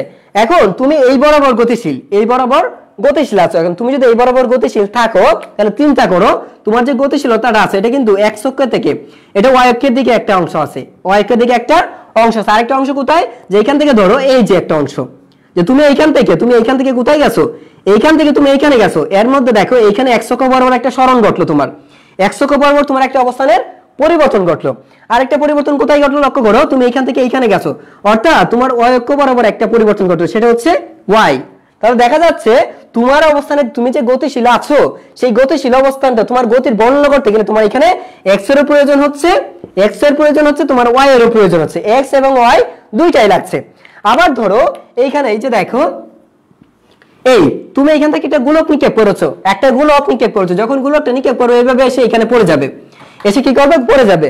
তো গোলকটা যখন নিক্ষেপ করো, ধরো গোলকটা কোন একটা সময় এখানে আসবে, কোন একটা সময় তো এখানে আসবে, তাই না, একটা সময় ধরো এখানে আসবে। এখন এইখানে যদি গোলকটার অবস্থান মেজার করতে যাও, এখন কি তুমি একটা মাত্রা দিয়ে বের করতে পারবা, একটা মাত্রা তুমি এখানে বের করছো, এর মানে এক্স অক্ষ থেকে একটা নির্দিষ্ট দূরত্বে আছে সে, এই যে প্রসঙ্গ কাঠামো সেটা এক্স অক্ষ বরাবর এই দূরত্বে আছে। চিন্তা করো এক্স অক্ষ বরাবর সে এই দূরত্বে আছে, এখানে ধরেছি আমি এই থেকে এই পর্যন্ত, ধরো 2 মিনিট পরে 2 মিনিট পর সে এখান থেকে এখানে গেল, মানে x মিটার সরণ করলো কোন দিকে গেল সেটা x অক্ষ বরাবর। এখন চিন্তা করো, তাহলে কি তুমি পেয়ে গেছো বলটা কি এখানে আদৌ আছে? বলটা তো ওইদিকেও আছে, এর মানে তার কিন্তু অবস্থানের পরিবর্তন একদিকে ঘটে নাই, সে এইভাবে বিষয়টা চিন্তা করো, এইভাবে এই বিষয়টা চিন্তা করো, এই আবার দেখাচ্ছি আমি, এই হচ্ছে এই দেখো, এই যে এখানে যখন যায় তখন কিন্তু দেখো চিন্তা করো এইভাবে সরণটা করছে, এর মানে হচ্ছে যখন এইভাবে যাচ্ছে লব্ধিটা কোন দিকে ক্রিয়া করছে ওইদিকে, এর মানে সে কিন্তু দুই দিকে এগিয়ে যাচ্ছে, দুইটার দিকেই এগোচ্ছে, একটা হচ্ছে ভূমি বরাবর যাচ্ছে আর একটা কি উপর দিকে উঠছে, অর্থাৎ সে সামনেও যাচ্ছে উপর দিকে উঠছে, এর অবস্থান দুই দিকে পরিবর্তন করছে। এখন এর গতির যদি আমাকে বর্ণনা করতে হয় তাহলে আমি কি করব, এখানে দুইটা অক্ষ আমাকে বিবেচনা করতে হচ্ছে, একটা x অক্ষের সাপেক্ষে আর একটা হচ্ছে y অক্ষের সাপেক্ষে। তাহলে আমরা কি বলবো যে কোন বস্তুর গতি যদি আমরা দুইটা মাত্রার সাপেক্ষে দুইটা অক্ষের সাপেক্ষে বর্ণনা করতে যাই, দুইটা স্থানাঙ্কের সাপেক্ষে বর্ণনা করতে যাই, তাহলে ওই ধরনের গতিকে বলবো আমরা দ্বিমাত্রিক গতি। যেমন গোলক নিক্ষেপ পড়া ছিল দ্বিমাত্রিক প্রসঙ্গ কাঠামো, দ্বিমাত্রিক প্রসঙ্গ কাঠামোর সাপেক্ষে যে গতিগুলি বর্ণনা করি এই প্রত্যেকটি হচ্ছে দ্বিমাত্রিক গতি। দ্বিমাত্রিক প্রসঙ্গ কাঠামোর সাপেক্ষে যে গতিগুলি আমরা বর্ণনা করব প্রত্যেকটি হচ্ছে দ্বিমাত্রিক গতি। ঠিক আছে, তো আশা করি তোমরা এটা বুঝে গেছো, তাই না? আচ্ছা, গোলক নিক্ষেপ করা, তারপর বর্ষা নিক্ষেপ করা, ফুটবল কিক করা, ক্রিকেট বল খেলা, সবই হচ্ছে দ্বিমাত্রিক গতি, সবই হচ্ছে দ্বিমাত্রিক গতি। তো আশা করি তোমরা এগুলো বুঝে গেছো। আচ্ছা, একটা এক্সাম্পল দাও তো একমাত্রিক গতির, একটা দ্রুত একটা এক্সাম্পল দাও, এটা ছাড়া পিঁপড়া হেঁটে যাচ্ছে এটা ছাড়া একটা এক্সাম্পল দাও। দ্বিমাত্রিক গতির একটা এক্সাম্পল, একমাত্রিক গতির একটা এক্সাম্পল দাও, আমি দেখতে চাই। আমি তো সুতা দিয়ে বলছি যে সুতার উপর দিয়ে একটা পিঁপড়া হেঁটে যাচ্ছে। সবচেয়ে সহজ একটা এক্সাম্পল যেটা তোমরা ক্লাস 9-10 অ্যাভেলেবল পড়ে আসছো, ক্লাস 9-10 অ্যাভেলেবল পড়ে আসছো তোমরা, একটা এক্সাম্পল আমি চাই যে একমাত্রিক গতির এরকম একটা এক্সাম্পল দাও, আমি দেখতে চাই।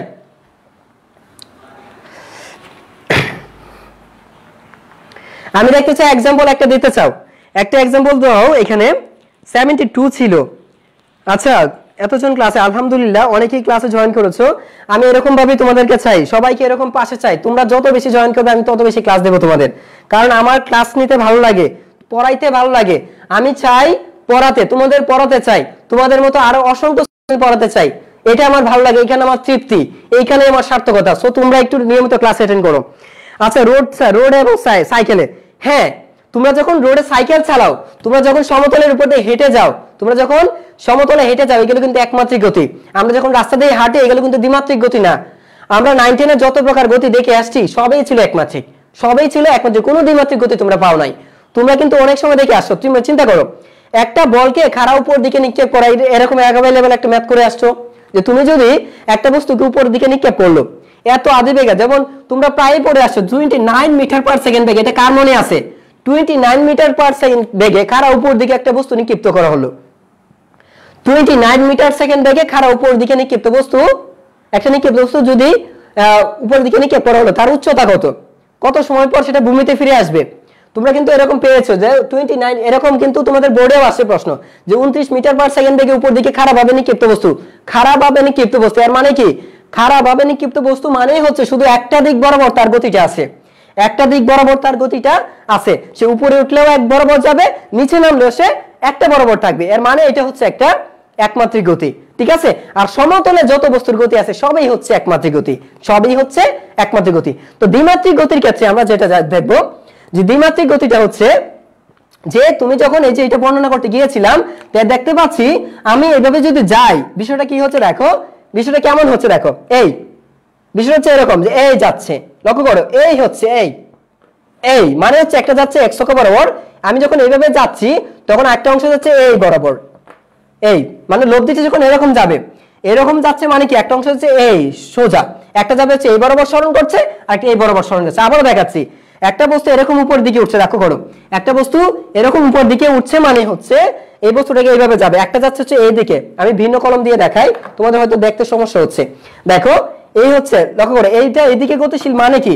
এইদিকে গতিশীল মানে হচ্ছে কিভাবে সরণটা করছে, একটা সরণ এই দিয়ে যে দুই দিকে দুইটা সরণ করছে, দুই দিকে দুইটা সরণ করছে, এইভাবে তো আমি ধরি, তার মানে কি দেখো এই বরাবর একটা সরণ, এই বরাবর একটা সরণ, তার মানে এইটুকু হচ্ছে আমার y, এটা হচ্ছে x, সমান্তরাল আমরা জানি। দেখো একটা আয়তক্ষেত্র এঁকে নিছি, আমরা এখানে একটা আয়তক্ষেত্র এঁকে নিয়েছি। এর মানে কি এইটার বিপরীত বাহু এটা, তার মানে এটা যদি x অক্ষ হয় তাহলে x অক্ষ সমান হচ্ছে এটা, আর এটা যদি y অক্ষ তাহলে y অক্ষ সমান্তরাল এই বাহু, তাহলে এই বাহু সমান্তরাল এই বাহু সমান এবং সমান্তরাল। আয়তক্ষেত্রের বাহুগুলি কেমন হয়? সমান এবং সমান্তরাল। তার মানে এই বাহু মানে হচ্ছে এই বাহু, এটা যদি y অক্ষ হয় তাহলে এটা y অক্ষের সরণ। যেহেতু এখানে এই যে বস্তুটা আছে, ধরো হচ্ছে p বিন্দু, x মানে y, এই p বিন্দুর অবস্থান কোথায় আছে? xy। এর মানে এই গতিশীল বস্তুর অবস্থানটা বা এই গতিশীল বস্তুর প্রকৃতিটা, এই গতিশীল বস্তুর গতিটা আমরা দুইটা অক্ষের সাপেক্ষে বর্ণনা করি। এইটাই হচ্ছে দ্বিমাত্রিক গতি। তো আশা করি তোমরা বুঝে গেছো এটাও। তো আমরা এখন যেটা করব, আমরা এখন করতে যাব হচ্ছে ত্রিমাত্রিক গতি। আমরা এখন দেখব ত্রিমাত্রিক গতি।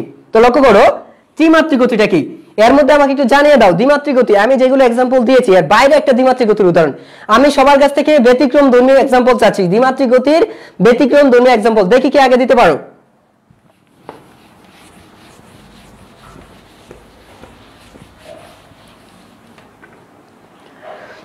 সবাই এক্সাম্পল দাও দেখি, সবাই এক্সাম্পল দাও দেখি দ্বিমাত্রিক গতির উদাহরণ। দ্বিমাত্রিক গতির উদাহরণ আসছে, দ্বিমাত্রিক গতির উদাহরণ চাই আমি, দ্বিমাত্রিক গতির উদাহরণ। সো আমরা একটু দেখি। সো আমরা এখানে গতির প্রকারভেদ, এখন কিন্তু আমরা খুবই আরেকটা হচ্ছে তার ত্রিমাত্রিক গতিটা। তো ত্রিমাত্রিক গতিটা কি আমরা সেটা দেখবো এখন। ত্রিমাত্রিক গতি, ত্রিমাত্রিক গতিটা কি? ত্রিমাত্রিক গতি আমরা এখন এটা ত্রিমাত্রিক গতিটা দেখবো। তো দেখি এর মধ্যে ত্রিমাত্রিক গতিটা কি, এর আগে কেউ এক্সাম্পল দিতে পারে কিনা। আমরা কিন্তু তোমাকে আগে এটা দেখাইছিলাম, এটা হচ্ছে আমাদের একটা ত্রিমাত্রিক স্থানাঙ্ক ব্যবস্থা, তাই না? সবার রুমের কর্ণটাই হচ্ছে ত্রিমাত্রিক, সবার রুমের কর্ণটা কি? ত্রিমাত্রিক। তাহলে এই ত্রিমাত্রিক একটা প্রসঙ্গ কাঠামো তুমি যদি বিবেচনা করো, আমি আগেই ধরে নিচ্ছি ত্রিমাত্রিক প্রসঙ্গ কাঠামোটাকে, চিন্তা করো এই হচ্ছে আমার x y z, x y এই হচ্ছে x অক্ষ বরাবর, এটা হচ্ছে y অক্ষ, এটা হচ্ছে z অক্ষ। তাহলে আমি যদি বলি একটা বস্তু, একটা মৌমাছি, চিন্তা করো একটা মৌমাছি, আমি যেটা বলেছিলাম যে আমরা যদি এরকম ধরি, সাপোজ ধরো আমরা এটা ধরছি, ঠিক আছে? এই ধরো এটা, তুমি যদি এটা বর্ণনা করতে চাও, এটা হচ্ছে ভূমি, আবারও বলে দিচ্ছি এটা হচ্ছে ভূমি, এটা হচ্ছে একটা ওয়াল, তোমার এই পাশের ওয়াল, এটা হচ্ছে একটা ওয়াল, তাহলে এই হচ্ছে একটা কাঠামো x y z, ভূমিটা হচ্ছে x, এটা হচ্ছে y, এটা হচ্ছে z। এবং এখানে লক্ষ্য করে প্রত্যেকের সাথে 90 ডিগ্রি কোণে ক্রিয়াশীল, প্রত্যেকটা অক্ষ প্রত্যেকের সাথে কিন্তু 90 ডিগ্রি। এইখানে আমরা জানি, এইখানে আমরা কি জানি, আমরা এখানে জানি হচ্ছে এটা হচ্ছে 90 ডিগ্রিতে আছে xy, xy সমতলটা কত ডিগ্রি কোণে? 90 ডিগ্রিতে থাকে, ঠিক আছে? এটা আছে 90 ডিগ্রি কোণে, আবার এটা আছে কি 90 ডিগ্রি কোণে। কেন আছে xy? এইখানে দেখা যাচ্ছে এরকম, বাট এইখানে একটু লক্ষ্য করো যে ভূমিটা কত আছে, ভূমিটা হচ্ছে এটার সাথে 90 ডিগ্রি কোণে, ভূমিটা এর সাথেও কিন্তু 90 ডিগ্রি কোণে, ভূমি এর সাথে 90 ডিগ্রি কোণে, এর সাথেও ভূমি 90 ডিগ্রি কোণে।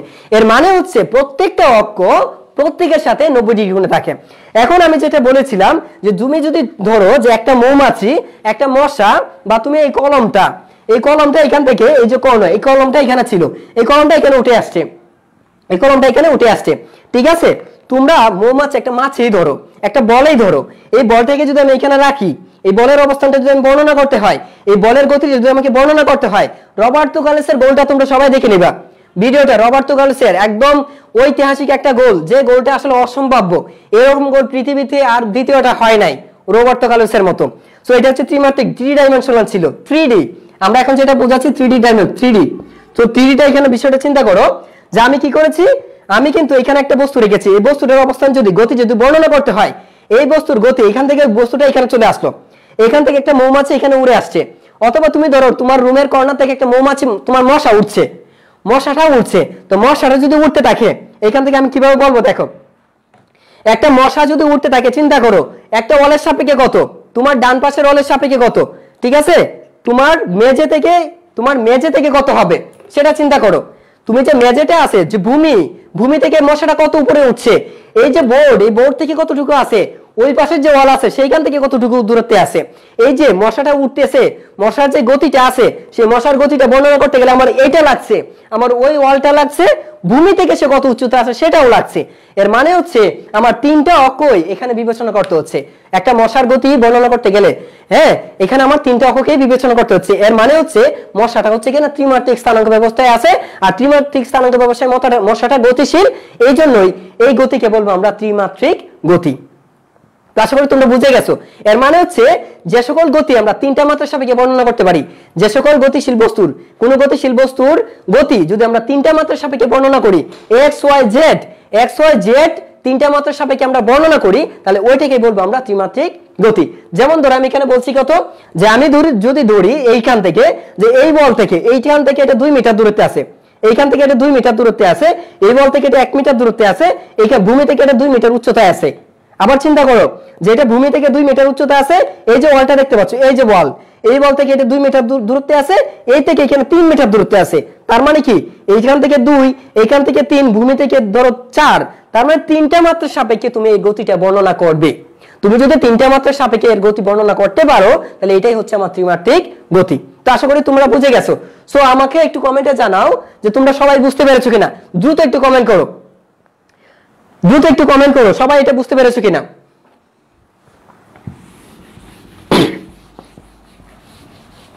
আমরা এখন মূল টপিকে চলে যাব, খুবই গুরুত্বপূর্ণ টপিকে চলে যাব। এর আগে আমাকে একটু বলো সবাই বুঝতে পেরেছো কিনা, সবাই বুঝতে পেরেছো কিনা একটু আমাকে দ্রুত বলো। গতি এখন আমরা চলে যাব আপেক্ষিক গতিতে, আপেক্ষিক বেগে। এখন চলে যাব আমরা আপেক্ষিক বেগে, খুবই গুরুত্বপূর্ণ একটা एग्जांपल, একটা টপিকস আপেক্ষিক বেগ। আপেক্ষিক বেগ আমরা খুবই গুরুত্বপূর্ণ একটা টপিকে চলে যাব এখন। সবাই এর আগে কমেন্টে জানিয়ে দাও সবাই বুঝতে পারছো কিনা, সবাই দ্রুত জানিয়ে দাও বুঝতে পারছো কিনা। বুঝতে পারছি, বাসা লিখেছো, হ্যাঁ ভাইয়া, বৃষ্টি, পলক, তুহিন, আহসান হাবিব, জান্নাতুল নাইম, রতি খান, নীলা, তারপর আব্দুল সালাম, তানজিলা, বৃষ্টি, ইসু, ঈশা, আচ্ছা, আকাশ, তারপরে আব্দুল্লাহ, তারপর হচ্ছে সাদিয়া আক্তার লিখেছো, রাকিবুল, মুশফিকা, অল ক্লিয়ার, আব্দুল সালাম, আলহামদুলিল্লাহ সবাই বুঝতে পেরেছো, অসংখ্য ধন্যবাদ সবাইকে। এখন আমরা যে টপিকসটাতে যাচ্ছি, একদম আজকে যতগুলি টপিকস নিয়ে আমরা আলোচনা করেছি তার চেয়ে একদম যদি আমি প্রায়োরিটি দেই, তাহলে ধরো হচ্ছে ওইগুলো হচ্ছে 10%, এটা হচ্ছে 90%, ওইগুলো হচ্ছে 10% আর এটা হচ্ছে 90%, এতটা প্রায়োরিটি দিচ্ছি। এখন বোঝো যে এই টপিকটা আসলে কতটুকু গুরুত্বপূর্ণ। এই টপিকটা কিন্তু সৃজনশীলের জন্য কাজে লাগবে, আর বাকিগুলো যেগুলো এগুলো সৃজনশীলের জন্য তেমন কাজে লাগবে না, আসবেই না। ওইগুলো তোমার শেখার জন্য, ওইগুলো অন্য ক্ষেত্রে ব্যবহার আছে, ওইগুলোর ব্যবহার আছে, বুঝতে হলে বুঝার কোনো শেষ নাই। অন্য এইগুলো বর্ণনা করার জন্য শুধুমাত্র আমার ওইগুলো লাগে। ওইগুলো পরীক্ষা তেমন একটা আসে না, খুবই রেয়ার আসে, যে একদম আসে না এমন না। 10% বললাম না, তো 10% আসে, আর বাকি 90% গুরুত্ব দিতে হবে তোমাকে এই আপেক্ষিক গতিতে, এই আপেক্ষিক বেগ। তার মানে আমরা আজকে এই আপেক্ষিক বেগটা 2 ধরনের হয়। এই আপেক্ষিক বেগটা হয় 2 ধরনের, কি কি দেখো, একমাত্রিক, একটা হচ্ছে একমাত্রিক গতির কারণে একমাত্রিক বেগের ক্ষেত্রে হবে একটা আপেক্ষিক বেগ, আরেকটা হবে দ্বিমাত্রিক ক্ষেত্রে, আরেকটা হবে কি ক্ষেত্রে, দ্বিমাত্রিক ক্ষেত্রে। তো যেটাকে বলি, একটাকে বলি আমরা লিনিয়ার, একটাকে বলি আমরা লিনিয়ার দ্বিমাত্রিক বেগের ক্ষেত্রে, দ্বিমাত্রিক গতিতে, বা এটাকে বলি আমরা, একটা হচ্ছে একমাত্রিক গতির ক্ষেত্রে, একমাত্রিক গতিতে, আরেকটা হচ্ছে দ্বিমাত্রিক গতিতে, ঠিক আছে। তো এটাকে বলি আমরা লিনিয়ার, এটাকে বলা হয় লিনিয়ার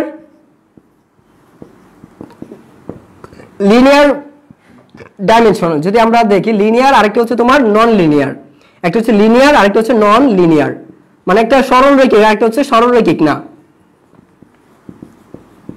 ঠিক আছে। লিনিয়ার আরেকটা হচ্ছে নন লিনিয়ার। একমাত্রিক বলতে লিনিয়ারকে বোঝায় যে কোনো একটা অক্ষকে বোঝায়, একটা সরল রেখাকে বোঝায়। আর নন লিনিয়ার বলতে সেটা কোনো একটা সরল রেখার মধ্যে নাই, সেটা 2 বা ততোধিক অক্ষের মধ্যে থাকতে পারে। আমরা নন লিনিয়ার বলতে শুধুমাত্র আমি দ্বিমাত্রিক বোঝাচ্ছি না, আমরা এখানে যেটা বর্ণনা করব, তোমাদের এইচএসসি লেভেলে এখানে ত্রিমাত্রিক কোনো কিছু নাই, ত্রিমাত্রিক শুধুমাত্র ভেক্টরের ক্ষেত্রে তোমরা পেয়েছো 3 ডাইমেনশনাল। সেটা ছিল কি, তোমরা কার্ল নির্ণয় করেছো, তোমরা ডাইভারজেন্স নির্ণয় করেছো, তোমরা গ্রেডিয়েন্ট নির্ণয় করেছো, এগুলো ছিল ত্রিমাত্রিক। সো তোমাদের শুধু ভেক্টর অধ্যায়ের মধ্যে ত্রিমাত্রিকটা আছে, সাধারণ গাণিতিক। এছাড়া তোমরা সরল রেখার ক্ষেত্রে পাবে, তোমরা হচ্ছে সরল রেখা যে হায়ার ম্যাথের যে প্রথম অংশটা আছে, হ্যাঁ, তোমাদের তোমাদের যে দ্বিতীয় অধ্যায়টা আছে সরল রেখা, সেই সরল রেখার মধ্যে তোমরা পাবে। তো ত্রিমাত্রিক বিষয়টা হচ্ছে রেয়ার কেস তোমাদের জন্য, কিন্তু দ্বিমাত্রিক হচ্ছে আমাদের সবচাইতে, এই অধ্যায়ে একমাত্রিক বলতে কিছু নাই।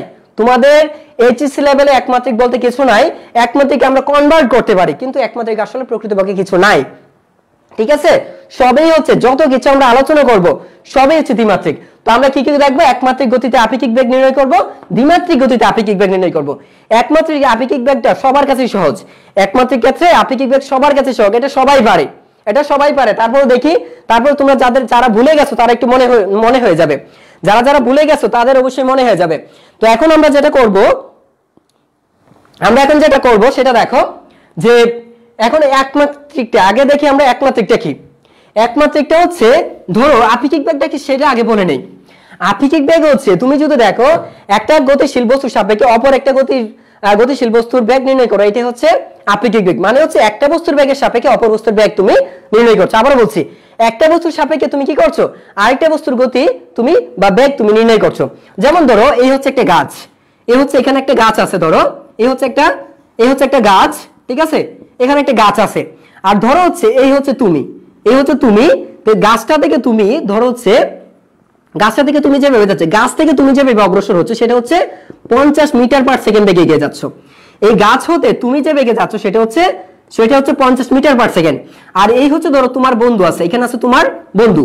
তাহলে তোমার বন্ধু তোমার থেকে, এখানে লক্ষ্য করো, এখান থেকে যেটা যাচ্ছে, আমি যেটা ধরছি তোমার, এখানে যদি আমি ধরি গাছের সাপেক্ষে তোমার বন্ধু যাচ্ছে হচ্ছে ধরো 100 মিটার পার সেকেন্ড। চিন্তা করো, তোমার এখানে স্থির, এই গাছটা কি? এটা হচ্ছে একটা গাছ, এটা হচ্ছে একটা গাছ। এই হচ্ছে দুইটা মানুষ, এখানে দুইটা মানুষ, এটা এইদিকে সামনের দিকে এগিয়ে যাচ্ছে, এটাও সামনের দিকে এগিয়ে যাচ্ছে। একটু চিন্তা করো যে গাছটা স্থির, ও কিন্তু স্থির না, ও স্থির না, এর মানে ওরা কিন্তু গতিশীল। এখন আমরা যেটা নির্ণয় করবো সেখানে প্রকৃত বেগটা আগে শিখে নেব। প্রকৃত বেগটা কি? প্রকৃত বেগ হচ্ছে কোন স্থির বস্তুর সাপেক্ষে তুমি যদি বেগ নির্ণয় করো, কোন স্থির বস্তুর সাপেক্ষে যখন তুমি তোমার বেগ নির্ণয় করবা, এটাই হচ্ছে তোমার প্রকৃত বেগ। যেমন ধরো গাছের সাপেক্ষে তোমার বেগ, গাছের যে বেগ আছে ধরো সেটা হচ্ছে b3, গাছের বেগ হচ্ছে b3, আর তোমার যে বেগ আছে সেটা ধরো হচ্ছে va, আর এইখানে যে বেগ আছে সেটা হচ্ছে vv। এখন আমি যদি বলি গাছের সাপেক্ষে তোমার বেগ, আপেক্ষিক বেগটা মানে কি? আপেক্ষিক মানে কিন্তু একের সাপেক্ষে অন্যের বেগ, একের সাপেক্ষে অন্যের বেগ নির্ণয় করা। কিন্তু এখানে একটা বিষয় মনে রাখবা, যাকে বলা হবে, যার বেগটা বলা হবে তারটা আমরা বিক করে দেবো। যেহেতু তোমাকে বলে যে এ এর আপেক্ষিক বেগ কত, বি এর সাপেক্ষে এর আপেক্ষিক বেগ। এখন চিন্তা করো, আমি বলছি হচ্ছে যে এই যে এখানে দেখো, এই বস্তুটা কি? এ বস্তু, এখানে হচ্ছে এ, ঠিক আছে? আর এটা হচ্ছে ধরো বি, তো বি এর যে বেগ ভিভি, এখানে বি এর যে বেগ দেয়া আছে সেটা হচ্ছে ভিভি, আর এখানে এ বস্তুর যে বেগ দেয়া আছে সেটা হচ্ছে ভিএ। একটা বিষয় লক্ষ্য করো, ভিএ। এখন কার সাপেক্ষে গতিশীল? এই গাছের সাপেক্ষে এটা আছে, আর এটা আছে দেখো, এটা আছে কার সাপেক্ষে? এটা হচ্ছে গাছের সাপেক্ষে এত বেগে। এখন আমি যদি তোমাকে বলি যে গাছের সাপেক্ষে একটু বিষয় লক্ষ্য করো, ভালো করে তোমরা এটা মনে রাখবা, ভুলবা না কিন্তু, সাবধান, বলা যাবে না। গাছের সাপেক্ষে এ বস্তুর আপেক্ষিক বেগ, দেখো এ বস্তুর যে আপেক্ষিক বেগটা হবে, এ বস্তুর যে আপেক্ষিক বেগ সেটা ধরো হচ্ছে, আমি ধরবো এখানে বি ভি, দেখো এটা হচ্ছে এ, এটা হচ্ছে টি, আর আমি ধরছি হচ্ছে এটি, ধরো হচ্ছে এটা এটি, এখানে এটি ধরলাম। এর মানে হচ্ছে আমি এখানে যেটা করছি সেটা হচ্ছে কার চাওয়া হয়েছে, বলছে কার বেগ চাওয়া হয়েছে, বলছে বি বস্তুর আপেক্ষিক বেগ। এখানে কার সাপেক্ষে? গাছের সাপেক্ষে এ বস্তুর আপেক্ষিক। এর মানে হচ্ছে এখানে কত বেগ আছে দেখো, এ বস্তুর আপেক্ষিক, এখানে যারটা বলবে তারটা বিক করে দিবে, এখানে যারটা বলবে সেটা কি করবে, তারটা বিক করে দিবে। এটা যেন মাথায় থাকে।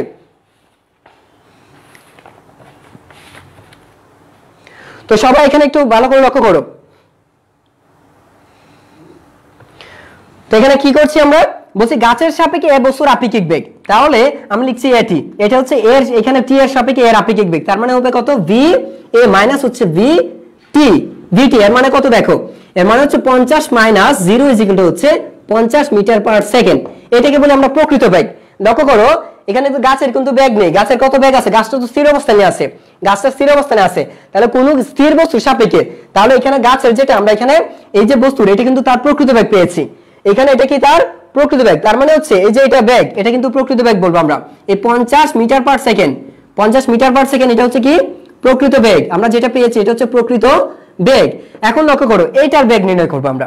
এখন যদি আমি বলি গাছের সাপেক্ষে বি বস্তুর আপেক্ষিক বেগ, তাহলে আমি বলবো হচ্ছে V VT is equal to, এখানে আমি লিখবো হচ্ছে দেখো ভি ভি মাইনাস হচ্ছে ধরো ভি টি, ভিটি এর মানে হচ্ছে 100 মাইনাস 0 ইজ ইকুয়াল টু হচ্ছে 100 মাইনাস 0 ইজ ইকুয়াল টু হচ্ছে ধরো 100 মিটার পার সেকেন্ড। তুমি সবাই তো বুঝতে পারছো, দেখো যে আমি যার সাপেক্ষে করছি তারটা বের করবা, কারটা বের করছো, যার সাপেক্ষে তারটা বাদ দিয়ে দিবা, যার সাপেক্ষে তারটা বাদ দিয়ে দিবা, যারটা বের করছো তারটা হতে যার সাপেক্ষে সেটা বের। আবারও বলছি, এটা কিন্তু এখানে ভুল হয়, যেটা আমরা যেটা ভুলটা করি সেটা হচ্ছে এখানে যার সাপেক্ষে করবে। কি বলেছি আমি, গাছের সাপেক্ষে তোমার এ বস্তুর আপেক্ষিক বেগ, গাছের সাপেক্ষে এ বস্তুর আপেক্ষিক বেগ, তাহলে গাছের সাপেক্ষে এর মানে হচ্ছে গাছেরটা বাদ দিতে হবে, কার থেকে, কারটা বাদ দিবা, যার সাপেক্ষে কার সাপেক্ষে গাছের সাপেক্ষে, তার মানে কারটা বের করছো এ বস্তুর আপেক্ষিক বেগ বের করছো, এর মানে হচ্ছে গাছেরটা বের করবা কার থেকে, যারটা বের করছো তার থেকে তুমি সাপেক্ষেরটা বিয়োগ করে দিবা। তাহলে বিষয়টা এখানে মনে রাখতে হবে যে তুমি গাছের সাপেক্ষে বলেছি, তো গাছের থেকে তুমি যারটা বের করছো তারটা থেকে গাছেরটা বিয়োগ করে দাও, গাছেরটা বাদ দিয়ে দাও, তাহলে যা পাচ্ছ সেটাই হচ্ছে তোমার আপেক্ষিক বেগ। কিন্তু এটা যদি জিরোতে থাকে, বস্তুটা যদি স্থির থাকে, তো স্থির বস্তুর সাপেক্ষে যদি তুমি আপেক্ষিক বেগ নির্ণয় করো সেটাকে বলি আমরা প্রকৃত বেগ। স্থির বস্তুর সাপেক্ষে যদি বেগ নির্ণয় করা হয়, আপেক্ষিক বেগ নির্ণয় করা হয়, এটাকে বলে কি প্রকৃত বেগ। তাহলে আমরা গাছের এখানে দেখো 100 মিটার পার সেকেন্ড, এটা কিন্তু প্রকৃত বেগ। এখানে এ বস্তুর যে বেগটা পাচ্ছ এই যে ভি, এটা হচ্ছে প্রকৃত বেগ, আর ভিবি এটা হচ্ছে কিন্তু প্রকৃত বেগ। ভিবি হচ্ছে এই দ্বিতীয় বস্তু যে প্রকৃত বেগ হচ্ছে এটা।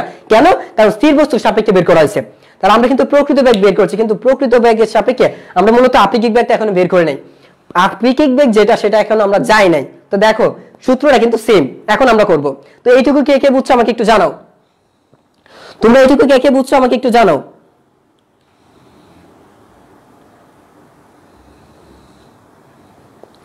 তাহলে এখানে লক্ষ্য করো, এখানে আমরা যেটা করছি সেটা আমরা কিন্তু অলরেডি করে ফেলছি। তাহলে এখন যেটা করতে যাব সেটা দেখো, খুবই ইম্পর্টেন্ট, কিন্তু খুবই ইম্পর্টেন্ট। এখানে কিন্তু একটা রেখা বরাবর দিয়েছে, একটা বিষয় চিন্তা করো, এগুলো কিন্তু একটা রেখা বরাবর যাচ্ছে, একটা রেখা বরাবর, এই যে কিন্তু এটা একমাত্রিক, এটা কিভাবে যাচ্ছে একই রেখা বরাবর যাচ্ছে, এটা হচ্ছে একমাত্রিক। তো আমি যদি এখন বলি যে এ বস্তুর সাপেক্ষে বি বস্তুর আপেক্ষিক বেগ, এ বস্তুর সাপেক্ষে বি বস্তুর আপেক্ষিক বেগ, তাহলে কি লিখবো আমি এখানে, তাহলে লিখবো হচ্ছে ভি, ধর হচ্ছে ভি এ লিখলাম আমি এখানে, বি বস্তুর আপেক্ষিক বেগ, চারটা বের করছি, চারটা লিখছি আমি, যে এ বস্তুর সাপেক্ষে বি বস্তুর আপেক্ষিক বেগ, এ বস্তুর সাপেক্ষে বি বস্তুর আপেক্ষিক বেগ। তার মানে এখানে যেটা লিখবো আমি, তাহলে দেখো আমি লিখবো হচ্ছে ভি মাইনাস এ, তার মানে আমি কি লিখবো এখানে, ভিবি মাইনাস ভি এ। একটা চিন্তা করো, এর মানে হচ্ছে তুমি এটার আপেক্ষিক বেগ নির্ণয় করছো, এটা কত বেগে যাচ্ছিল, এটা কিন্তু 50 মিটার পার সেকেন্ড বেগে যাচ্ছিল, এটা হচ্ছে এ বস্তু। তাহলে বলছে এ বস্তুর সাপেক্ষে বি বস্তু, অর্থাৎ এই বস্তু কত বেগে যাচ্ছিল, এই বস্তু 100 মিটার পার সেকেন্ড বেগে যাচ্ছিল। তাহলে এ বস্তুর আপেক্ষিক বেগ নির্ণয় করবো আমরা, বি বস্তু, এ বস্তুর সাপেক্ষে বি বস্তুর। তাহলে এখান থেকে যেটা পাচ্ছি তার মানে হচ্ছে এখানে কত পাচ্ছি, 50 মাইনাস 100 সমান হচ্ছে -50 মিটার পার সেকেন্ড। আমি এটা তাৎপর্যটা পরে বলবো। তাই এই হচ্ছে আমাদের এই কার বস্তু, বি বস্তুর আপেক্ষিক বেগ। এখন আমরা আরেকটা করি, এখন তোমাকে যদি বলা হয় বি বস্তুর সাপেক্ষে এ বস্তুর আপেক্ষিক বেগ, তাহলে এটা কি হবে, তাহলে এখানে লিখবো হচ্ছে ভিএবি সমান হবে, আমরা লিখবো হচ্ছে ভি এ মাইনাস হচ্ছে ভিবি। এখানে কিন্তু আগেই বলেছি যার সাপেক্ষে তারটা বিয়োগ করবা, যার সাপেক্ষে তারটা আমাকে বিয়োগ করে দিতে হবে। তো যার সাপেক্ষে তারটা যদি বিয়োগ করো তাহলেই কিন্তু তুমি অপরটার আপেক্ষিক বেগটা পেয়ে যাচ্ছ।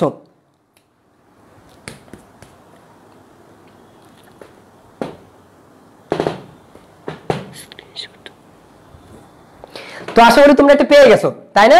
তো এখানে চিন্তা করো, আমরা কিন্তু এই বস্তুর আপেক্ষিক বেগ, প্রথম বলছে এ বস্তুর সাপেক্ষে বি বস্তুর আপেক্ষিক বেগ, যারটা বলবে তারটা বাদ, যার সাপেক্ষে বলবে তারটা বাদ দিতে হবে। মাথায় একটা বিষয় মনে রাখতে হবে, যারটা বলবে যার সাপেক্ষে বলবে, যার সাপেক্ষে তাকে বাদ, যার সাপেক্ষে তাকে বাদ দিয়ে দেবো। তাহলে দেখো যার সাপেক্ষে বলছে, কার সাপেক্ষে বলছে, এ বস্তুর সাপেক্ষে, তাহলে দেখো ভি আমি বিয়োগ করে দিয়েছি। আবার যখন বলছে বি বস্তুর সাপেক্ষে, তখন ধরো ভি আমি এখানে বিয়োগ করে দিয়েছি। তাহলে কত পাচ্ছি আমি এখানে, পাচ্ছি হচ্ছে 100 মাইনাস 50 সমান হচ্ছে 50। এখন এখানে যে বিষয়টা হচ্ছে, এখানে আমার তাৎপর্যটা কি, একটা মাইনাস আসছে আর একটা প্লাস আসছে, দুইটা মান কিন্তু সমান, কিন্তু এখানে একটা বিষয় বুঝাচ্ছে তাৎপর্যটা আসলে কি। ও কি করবে, ও দেখো সেম ডিরেকশনে যাচ্ছে, একটা প্লাস আসছে আর একটা মাইনাস, মান কিন্তু সমান, একটা প্লাস 50 আর একটা মাইনাস 50, অর্থাৎ +50 -50 দুজনের বেগ। আর এটা কিসের পড়াচ্ছি আমি এখন, কি বোঝাচ্ছি, একমাত্রিক গতিতে, অর্থাৎ লিনিয়ার সরলরৈখিক পথে যে আমরা আপেক্ষিক বেগ সেটা বের করছি। এখন লক্ষ্য করো, এই যে বস্তুটা মাইনাস আসার কারণে সে কি করবে, যেহেতু আপেক্ষিক বেগটা কার পেয়েছো, এ বস্তু আপেক্ষিক বেগ কত পেয়েছো, -50, এর মানে বি বস্তুটা কি করবে, এখানে বি বস্তুটা দেখবে এ বস্তুর চেয়ে সে কি করবে, -50 মাইনাস এত বেগে পিছিয়ে যাচ্ছে, মাইনাস এত বেগে পিছিয়ে, মাইনাস দ্বারা বোঝায় পিছিয়ে যাওয়া, মাইনাস দ্বারা কি বোঝায়, পিছিয়ে যাচ্ছে, অর্থাৎ ওর সাপেক্ষে ও -50 এত বেগে পিছিয়ে যাচ্ছে।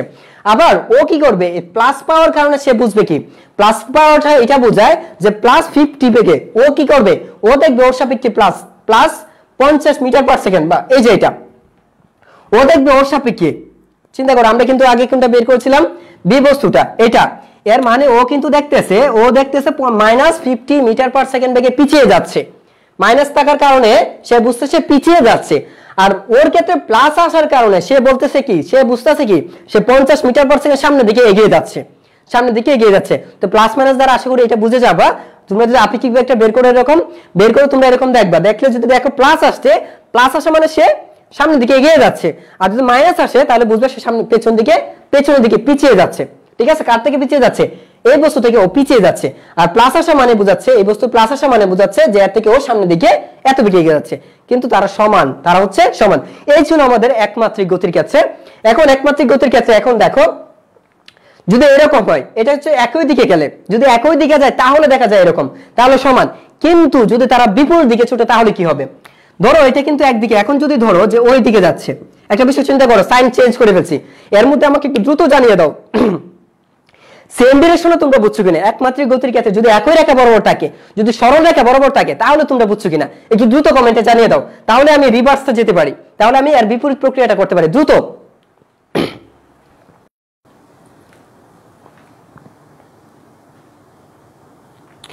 দ্রুত একটু আমাকে জানিয়ে দাও, দ্রুত দ্রুত, সবাই বুঝতে পারছো কিনা যে একমাত্রিক যদি একই রেখা বরাবর চলে সেটা আমি বের করেছি। এখন যদি মানে যদি ভিন্ন রেখা বরাবর চলে তাহলে কেমন হবে সেটা আমরা একটু বুঝতে চাই। সবাই একটু দ্রুত কমেন্টে জানিয়ে দাও, সবাই একটু দ্রুত কমেন্টে জানিয়ে দাও, সবাই কি বুঝতে পারছো কিনা। সবাই 100 জন হয়েছে, আলহামদুলিল্লাহ 100 জন হয়েছিল, ধন্যবাদ সবাইকে। আব্দুল্লাহ, ইয়ামিন, সবাই, নিমপাতা, বুঝছি স্যার, ওকে ধন্যবাদ। যারা যারা বুঝতে পেরেছো তাদেরকে অসংখ্য অসংখ্য ধন্যবাদ। আমি প্রত্যেককে এরকম ভাবে দেখতে চাই, প্রত্যেকটা ক্লাস এরকম ভাবে চাই আমি, তোমাদের জন্য আমার স্পিডটাই বেড়ে যায়। তোমরা এটা বুঝোই না, তোমরা যখন প্রেজেন্টটা বেড়ে যায়, অ্যাটেন্ডেন্স বেড়ে গেলে আমার স্পিড বেড়ে যায়। তোমরা দ্রুত বেশি করে অ্যাটেন্ড করো, আমার স্পিড এমনি বেড়ে যাবে। তো দেখো এখন আমরা যাব উল্টো প্রসেস। তাহলে এখন দেখো এখন কেমন হয়। তো আমরা জানি বেগ হচ্ছে একটা ভেক্টর রাশি, আমরা সবাই জানি বেগ কি একটা ভেক্টর রাশি। বেগ ভেক্টর রাশি হয় তাহলে বিষয়টা কি দাঁড়াচ্ছে, বেগ যদি ভেক্টর রাশি হয় তাহলে কিন্তু আমার এখানে যেটা ধরতে হবে, এই দুটো আমার এখন গাছ আমার দরকার নাই, কারণ আমরা এখন গতিশীল বস্তুর সাপেক্ষে আপেক্ষিক বেগ বের করতে যাচ্ছি। তো এখন দেখো এটা কিন্তু যাচ্ছে এই দিকে আর ওটা যাচ্ছে ওই দিকে, এর মানে তোমরা জানো হয়তো যে আমরা দুইটা ভেক্টর রাশি পরস্পর বিপরীত দিকে চললে একটাকে প্লাস ধরতে হয় আর একটাকে মাইনাস ধরতে হয়। এর মানে হচ্ছে আমি যদি ধরি b = কত আছে, একটাকে ধরছি মাইনাস, তো b = কত আছে 100 মিটার পার সেকেন্ড, সাপোজ এটা ধরেছি বা এটা সমান প্লাস ধরেছি, আর এটাকে ধরছি vb সমান ধরছি এখানে vb ধরছি মাইনাস, ধরো মাইনাস এত মিটার পার সেকেন্ড।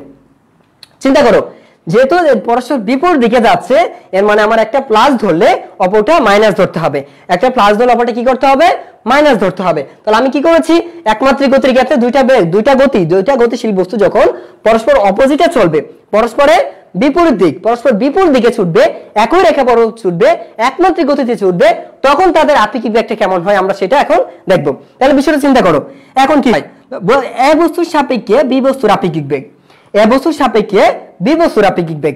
এর মানে হচ্ছে আমরা এখন বি বস্তু, তার মানে চিন্তা করো VA - BB, ফর্মুলা কিন্তু চেঞ্জ হবে না, শুধু চেঞ্জ হবে কি, যেহেতু লক্ষ্য করো মাইনাস আসছে তাহলে এটা কি হয়ে যাবে, এই বেগটা কি হবে, এটা কিন্তু মাইনাস হয়ে যাবে, এটা কি হয়ে যাবে মাইনাস, তো মাইনাস হয়ে যাবে। এখন আমি ধরে নিচ্ছি, আমরা ধরে এখন সমান বেগে যাচ্ছে, আমি এটা ধরে নিচ্ছি সমান বেগে, ধরো হচ্ছে সমান বেগে যাচ্ছে, একটু সমান বেগে যাচ্ছে, এত করে एग्जांपलটা আমাদের সহজ হবে।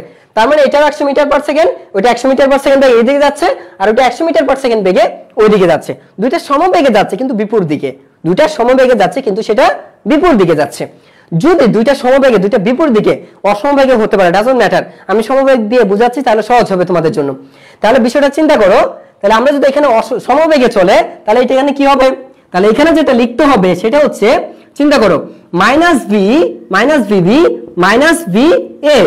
বিষয় চিন্তা করো, আমি কিন্তু মাইনাস দিয়েছি, কেন মাইনাস দিয়েছি, কারণ তো মাইনাস হয়ে যাবে। এখন আগে আমার ছিল কি, ছিল হচ্ছে VA VA, কিন্তু অত মাইনাস, এখন কি আছে, এখন তো বিপরীত দিকে ছুটছে, যদি সে বিপরীত দিকে যায় তাহলে আমাকে কি করতে হবে, একটা মাইনাস চিহ্ন দিতে হবে। তুমি যদি মাইনাস চিহ্ন দাও তাহলে এখানে দুইটা যেহেতু ইকুয়াল, তার মানে কি লিখতে পারি, তাহলে চিন্তা করো দুইটার মান যদি বসো মাইনাস এত বসাইতে পারো, কত বসাতে পারছো মাইনাস এত মিটার পার সেকেন্ড। কারণ কি দেখো এটারও 100 এটারও 100, দুইটা যোগ করলে মাইনাস 200 পাচ্ছি। তো এখানে আমরা কিন্তু পাচ্ছি এ বস্তুর সাপেক্ষে বি বস্তুর আপেক্ষিক বেগ কত পাচ্ছি মাইনাস 200 মিটার পার সেকেন্ড। কিভাবে, যে একটা যাচ্ছে ওইদিকে এটা যাচ্ছে এইদিকে, সো বি এ মাইনাস কি হবে, যেহেতু বি বস্তুর আপেক্ষিক বেগ, যার আপেক্ষিক বেগ বের করছি তারটা মাইনাস যার সাপেক্ষে করছি, যারটা বের করছি সেটা মাইনাস হচ্ছে যার সাপেক্ষে বের করছি। কার সাপেক্ষে বের করছি, এ বস্তুর সাপেক্ষে, সো বি এ মাইনাস বিবি। এখন যেহেতু তারা রিভার্স চলে, একটা অপরটার অপোজিটে চলে, তাহলে এটা যদি এটা তো আমার সূত্রের মাইনাস, আর এটা হচ্ছে কি আমার ডিরেকশনের, যে এটা বিপরীত দিকে যাচ্ছে এই জন্য মাইনাস। তো এটার মানে 100, এটার মানে 100, মাইনাস কত পাচ্ছি 200। তো আশা করি এটুকু তোমরা বুঝে গেছো। এখন এটা যদি বুঝে থাকো তাহলে আমরা দ্বিতীয়টা করে ফেলি। আমরা এখন দ্বিতীয়টা করি। তাহলে এখন দেখো দ্বিতীয়টা কি হবে। তো দ্বিতীয়টা আমরা বুঝে গেছি, হয়তো আগে থেকে বুঝে ফেলছো, বি বস্তুর সাপেক্ষে, বি বস্তুর সাপেক্ষে এ বস্তুর আপেক্ষিক বেগ, বি বস্তুর সাপেক্ষে এ বস্তুর আপেক্ষিক বেগ। তাহলে ধরো হচ্ছে ভি এ, সাপোজ ধরো এটা হচ্ছে ভি এ বি, তাহলে এখানে পাচ্ছি কি ভি এ মাইনাস হচ্ছে V V, V A minus কি হবে ভি এ ধরছি। আমি আবার বলছি, যার সাপেক্ষে বলবো আমি তারটা বাদ দিয়ে দেবো, যার সাপেক্ষে বলবো আমি তারটা বাদ দিয়ে দেবো।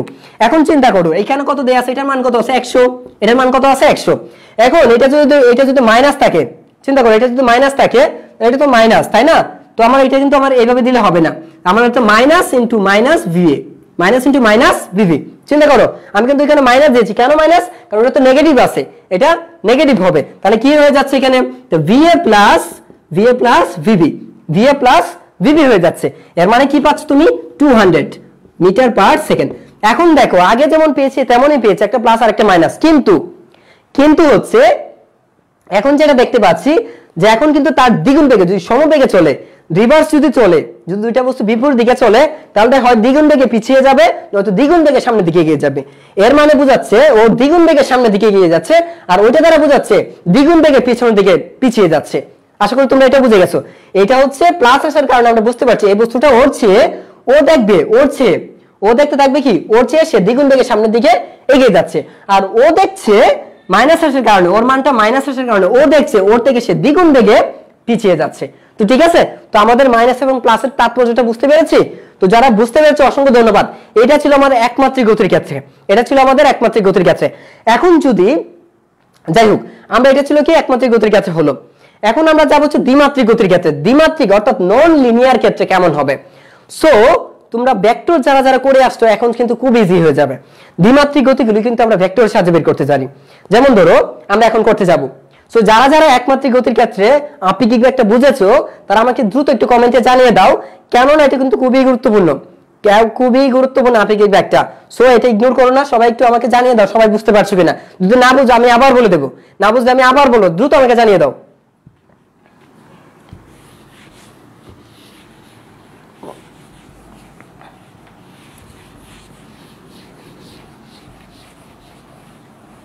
রিয়াদ একটা গামছাটা তো দ্রুত, গামছা ভেজা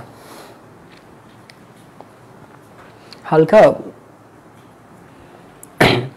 তাহলে এখন যারা বুঝতে পেরেছো তাদেরকে আমি একটু দেখতে চাই যে তোমরা কারা বুঝতে পেরেছো। তো অলরেডি আমি দেখতে পাচ্ছি 98 জন আছো ক্লাসের, আলহামদুলিল্লাহ। আমি আজকে খুবই সন্তুষ্ট যে তোমাদের এতগুলি পার্টিসিপেশন অ্যাটেন্ডেন্স আমি পেয়েছি। তো যাদের ক্ষেত্রে আমি পেয়েছি তো তাদেরকে অসংখ্য ধন্যবাদ।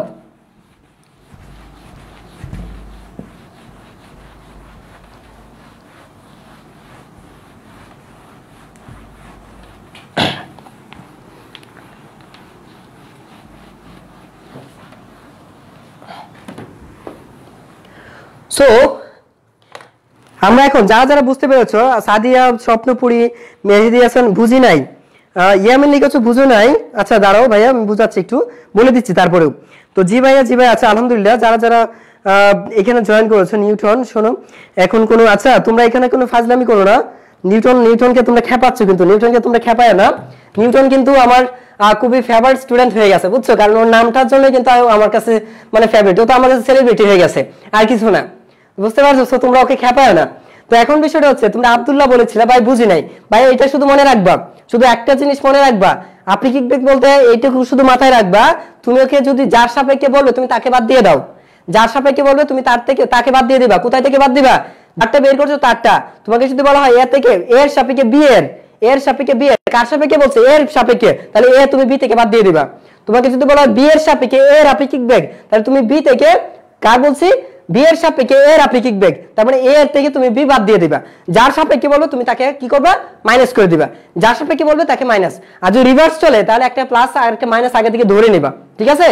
যদি রিভার্স বিপরীত দিকে দুইটা বস্তু গতিশীল থাকে যেহেতু বেগ, তাহলে দুইটাকে কি করবা একটা প্লাস ধরলে আরেকটা মাইনাস আগে থেকে ধরে নিবা। তারপরে তোমার মূল যে সূত্রটা সেখানে বসিয়ে দিবা, কোথায় যে যার সাপেক্ষে তাকে বাদ দিবা, কোথায় থেকে যার মান তুমি যার আপেক্ষিক বেগ তুমি নির্ণয় করছো তার থেকে তুমি বিয়োগ করে দিবে। আচ্ছা, সো আমরা এখন যেটা করব হচ্ছে দ্বিমাত্রিক। এখন আমরা দেখব দ্বিমাত্রিক। তোমরা এতক্ষণ পর্যন্ত পেয়েছো দুই বা ততোধিক বস্তু যদি একই রেখা বরাবর চলে, একটা সরল রেখা বরাবর চলে, তখন আপেক্ষিক বেগটা কেমন হবে এতক্ষণ পর্যন্ত আমরা সেটাই শিখেছি। তো দুইটা বস্তু যে শুধুমাত্র আপেক্ষিক বেগ যে শুধুমাত্র একই সরলরেখায় হবে এমন কিন্তু না। আপেক্ষিক বেগ শুধু একই সরলরেখা বরাবর হয় না, আপেক্ষিক বেগটা ভিন্ন ভিন্ন রেখা বরাবর হতে পারে। যেমন আমরা এখন করব, তোমরা সামান্তরিক সূত্রটা কার কার মনে আছে? তোমাদের অনেকের কাছে মনে আছে যে সামান্তরিক সূত্রটা কি, তাই না? বৃষ্টির বেগ তোমাদের মনে আছে। তো আমরা ওই বৃষ্টির বেগে ধরো এই হচ্ছে একটা বস্তু যাচ্ছে, এই এখানে একটা বস্তু যাচ্ছে, আর ধরো এইদিকে একটা বস্তু যাচ্ছে। চিন্তা করো এই হচ্ছে তোমার খুব পরিচিত একটা বেগ, এই হচ্ছে পি একটা ভেক্টর আর হচ্ছে কিউ একটা ভেক্টর। তাহলে লক্ষ্য করো তারা কত কোণে ক্রিয়াশীল? আলফা কোণে ক্রিয়াশীল। তারা আলফা কোণে ক্রিয়াশীল। তারা যদি আলফা কোণে ক্রিয়াশীল থাকে, এটা কিন্তু ভেক্টরের ক্ষেত্রে, কারণ যেহেতু ভেক্টর রাশি তাহলে আমাকে অবশ্যই আপেক্ষিক বেগটা বের করতে হবে ভেক্টরের মাধ্যমে। এটা পি বেগে এইদিকে যাচ্ছে আর এটা কিউ বেগে ওইদিকে যাচ্ছে, তো আমাকে এই দুটার আপেক্ষিক বেগটা বের করতে হবে। তো বিষয়টা চিন্তা করো, কিন্তু একমাত্রিক নাই। কেন একমাত্রিক নাই? এখন চিন্তা করো, এই আমরা যদি এইভাবে ধরি, আমরা যদি এখান থেকে ধরি, চিন্তা করো যে আমরা যদি এইভাবে ধরে হয়, আর তুমি তো এই যে অক্ষটা তুমি যদি ধরো এই অক্ষ, তাহলে দেখা যাচ্ছে যেটা x অক্ষ বরাবর যাচ্ছে। কেন? এই যে দেখো এদিকে x অক্ষ আর এদিকে কি আছে, এই যে বস্তুটা যাচ্ছে এটা কিন্তু দুই ভাবেই করছে। লক্ষ্য করো এখান থেকে এই যে এইটুকু সরে গেছে, এখান থেকে কি হলো এদিকে সরে গেছে, আর এই যে দেখো এদিকে সরে গেল।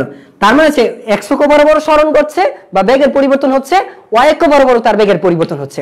আর এটা কিভাবে যাচ্ছে এদিকে, তো একটা বস্তু যাচ্ছে x অক্ষ বরাবর, আরেকটা বস্তু x এবং y উভয় অক্ষ বরাবর যাচ্ছে, x এবং y উভয় অক্ষ বরাবর যাচ্ছে। তো এই ধরনের রাশির ক্ষেত্রে দ্বিমাত্রিক, এগুলো হচ্ছে আমাদের দ্বিমাত্রিক ক্ষেত্রে ভেক্টরের দুইটা ভেক্টর আছে বা দুইটা বেগের আপেক্ষিক বেগ কিভাবে বের করতে হয় সেটা আমরা বের করব। তো এটা খুবই সিম্পল হয়, এটা তোমরা করে আসছো, এটা আমরা এখন বের করব। এবং এটা তো এটার উপর বেস করে আমি কিন্তু একটা তোমাদের বোর্ডের একটা উদাহরণ দিয়ে দেবো। বিগত বছর যে বোর্ডে আসছে তোমাদের পরীক্ষায় যে আসছে, বোর্ড পরীক্ষায় যে প্রশ্নটা আসে সেই প্রশ্নটার একটু সলিউশন আমি দেবো। তো সবাই ক্লাসে অ্যাটেন্টিভ থাকো, সবাই ক্লাসে মনোযোগ দিয়ে থাকো, আমি সেটা বুঝিয়ে দিচ্ছি। তো এটা পড়ানোর পরে আমরা সেখানে চলে যাব। তো লক্ষ্য করো, তোমরা যদি আপেক্ষিক বেগ বের করতে চাও, এরকম ভাবে তোমরা যদি আপেক্ষিক বেগটা বের করতে যাও, তাহলে তোমরা এই দুইটা ভেক্টরের ক্ষেত্রে আমাকে তোমরা বলো তোমাদের কি সামান্তরিক সূত্র মনে আছে কিনা। তোমরা হয়তো জানো দুইটা ভেক্টরের সামান্তরিক সূত্র হচ্ছে আমরা কিভাবে বের করি, আমরা এটা সমান্তরাল বাহু আগে এখানে এটা সমান্তরালে কি করি এরকম, আরেকটা কি করি এরকম আমরা করে নিই, তাই না? তোমরা হয়তো এটা মনে আছে, তোমরা হয়তো এটা জানো যে আমরা কি করি, যে সামান্তরিক সূত্রের মাধ্যমে আমরা কি করলাম, আমরা কি করব এই বরাবর এইভাবে আমরা কি করি, এই বরাবর আমরা কি করি এটা বের করে নিই। এই যে লব্ধিটা কোন দিকে থাকে, এই বরাবর লব্ধিটা থাকে না, এই লব্ধিটাই হবে তোমার আপেক্ষিক বেগ, এই লব্ধিটা হবে কি আপেক্ষিক বেগ। তবে একটু কিন্তু আছে, তোমরা দুইটা ভেক্টরের ক্ষেত্রে যে লব্ধিটা জানো সেই লব্ধিটা কি, এই দুইটা ভেক্টর দুইটা আর তোমরা আমি তোমাদের সামান্তরিক সূত্রটা মনে করায় দিচ্ছি। তবে সামান্তরিক সূত্র আর এটার মধ্যে সামঞ্জস্য একটু আছে, একটু অমিলও আছে, সেখানে আমি একটু বুঝাই দিই। আগে দেখো তোমরা জানো যে দুইটা ভেক্টর লব্ধি কত p প্লাস কিউ, দুইটা ভেক্টর p প্লাস কিউ। আর এখান থেকে তোমরা জানো যদি দুইটা ভেক্টর আলফা কোণে ক্রিয়াশীল থাকে, দুইটা বেগ এদিকে যে বেগ যাচ্ছে, ধরো আমি বেগ দিয়ে বোঝাচ্ছি, আমি এখানে তোমাদের বেগ দিয়ে বোঝাচ্ছি। যদি ধরো দুইটা বেগ আমি এখানে বলি যে এই ধরো হচ্ছে ভি, এই ধরো হচ্ছে ভি হচ্ছে লব্ধি বেগ হচ্ছে ভি, রেজাল্টেন্ট ভি আর মানে হচ্ছে রেজাল্টেন্ট ভেলোসিটি মানে লব্ধি বেগ, বা এখানে আপেক্ষিক বেগ বলা যায়। এখানে জানো তোমরা এখানে হচ্ছে এটা যাচ্ছে ধরো ভি বেগে, এদিকে যাচ্ছে এটা যাচ্ছে হচ্ছে v1 বেগে, এটা যাচ্ছে হচ্ছে v2 বেগে, তাহলে এখানে তো v1 আর v2 বেগে যায়, তার মানে এটা লব্ধিটা হবে কত v1 প্লাস হচ্ছে v2, এই দুইটা বেগে যাচ্ছে। এবং এরা পরস্পর কত গুণে ক্রিয়াশীল, আলফা গুণে ক্রিয়াশীল, ওরা পরস্পর আলফা গুণে ক্রিয়াশীল। তাহলে তুমি সামান্তরিক সূত্র অনুসারে লব্ধির মানটা হবে কত, সামান্তরিক সূত্র অনুসারে লব্ধিটা তোমরা জানো হচ্ছে এটা হবে হচ্ছে এত সমান, জানো তোমরা কি জানো যে আমরা ছিল v1 square plus v2 square plus 2v1 v2 two v1 v2 cos আলফা। সো তোমাদের কার কার এই সূত্রটা মনে আছে? তোমরা আমি অনুরূপটা শিখাই দিই। এটা যদি p, তোমরা হয়তো এরকম শিখেছো যে p square plus q square plus 2pq cos আলফা। তোমরা হয়তো অনেকে এটা শিখে আসছো, যে তোমরা কিন্তু আর পেয়েছিলে এটা। তোমরা কি পেয়েছিলে? দুইটা ভেক্টর যদি আর এরকম হয়, দুইটা একটা ভেক্টর p এবং q হলে, দুইটা ভেক্টর p এবং q হলে তাদের লব্ধিটা পেয়েছিলে কিন্তু এটা। আমি এখন ধরেছি ব্যাগ, এইদিকে একটা ব্যাগ যাচ্ছে, এদিকে একটা ব্যাগ যাচ্ছে। যদি দুইটা ব্যাগ দেয়া থাকে তাহলে ভেক্টর অনুসারে আমরা জানি যোজন, ভেক্টর যোজন অনুসারে তাদের লব্ধি হবে কত? v1 plus v2। ভেক্টর যোজন অনুসারে তাদের লব্ধি হবে v1 প্লাস v2। এই হচ্ছে সামান্তরিক অনুসারে তাহলে তাদের লব্ধিটা বের করে আমরা এইভাবে। কিন্তু তুমি যখন আপেক্ষিক বেগটা বের করতে যাবা তখন এখানে ভেরিয়েশনটা চলে আসবে। তাহলে আপেক্ষিক বেগ বের করার সময় কেমন ভেরিয়েশন আসে সেটা আমরা এখন দেখব। তাহলে লক্ষ্য করো, আপেক্ষিক বেগ যখন তুমি বের করতে যাবা তখন আর এইভাবে রাখা যাবে না। এই ক্ষেত্রে তোমাকে যেটা করতে হয় সেটা হচ্ছে যে ব্যাগটাকে তোমরা যে কোনো একটা ব্যাগকে উল্টাতে হবে, যে কোনো একটা ব্যাগকে তোমাকে উল্টাতে হবে। এর মানে হচ্ছে দুইটা ব্যাগ যদি এইভাবে যায় তার মানে তুমি এটাকে এইভাবে আনতে পারো। লক্ষ্য করো, এইটাকে তুমি চাইলে এইভাবে আনতে পারো, দুইভাবে নিতে পারো।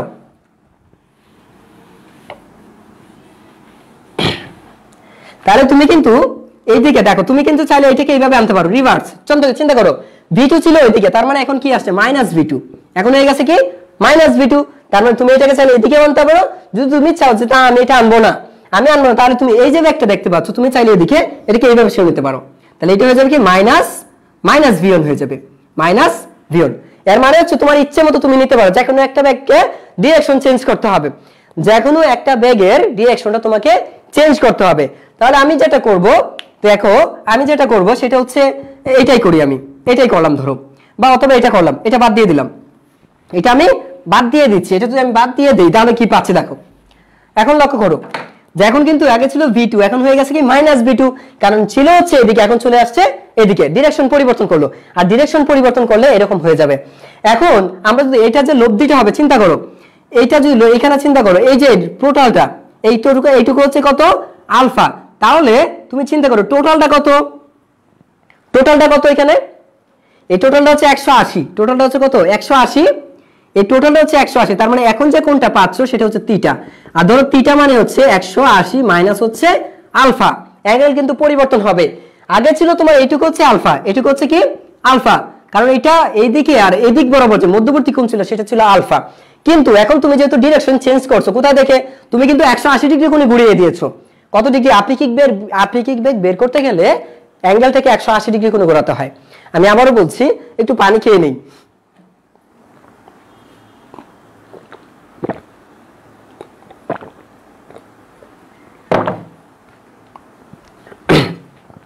তো এটা মাথায় রাখতে হবে, তুমি যখন আপেক্ষিক বেগ বের করতে যাবা তখন অবশ্যই তোমাকে যে কোনো একটা ভেক্টরকে, যে কোনো একটা মানকে 180 ডিগ্রি কোণে ঘোরাবে। কত কোণে ঘোরাতে হবে?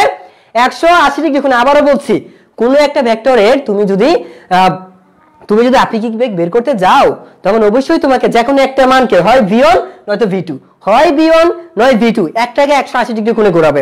অর্থাৎ তুমি যদি এদিকে ঘোরাও তার মানে কত? 180 ডিগ্রি কোণ মানে এদিকে চলে আসবে, 180 ডিগ্রি কোণ মানে এদিকে আসবে। অর্থাৎ এই ভেক্টর যাচ্ছিল এইভাবে, তার মানে 180 ডিগ্রি কোণ মানে কি?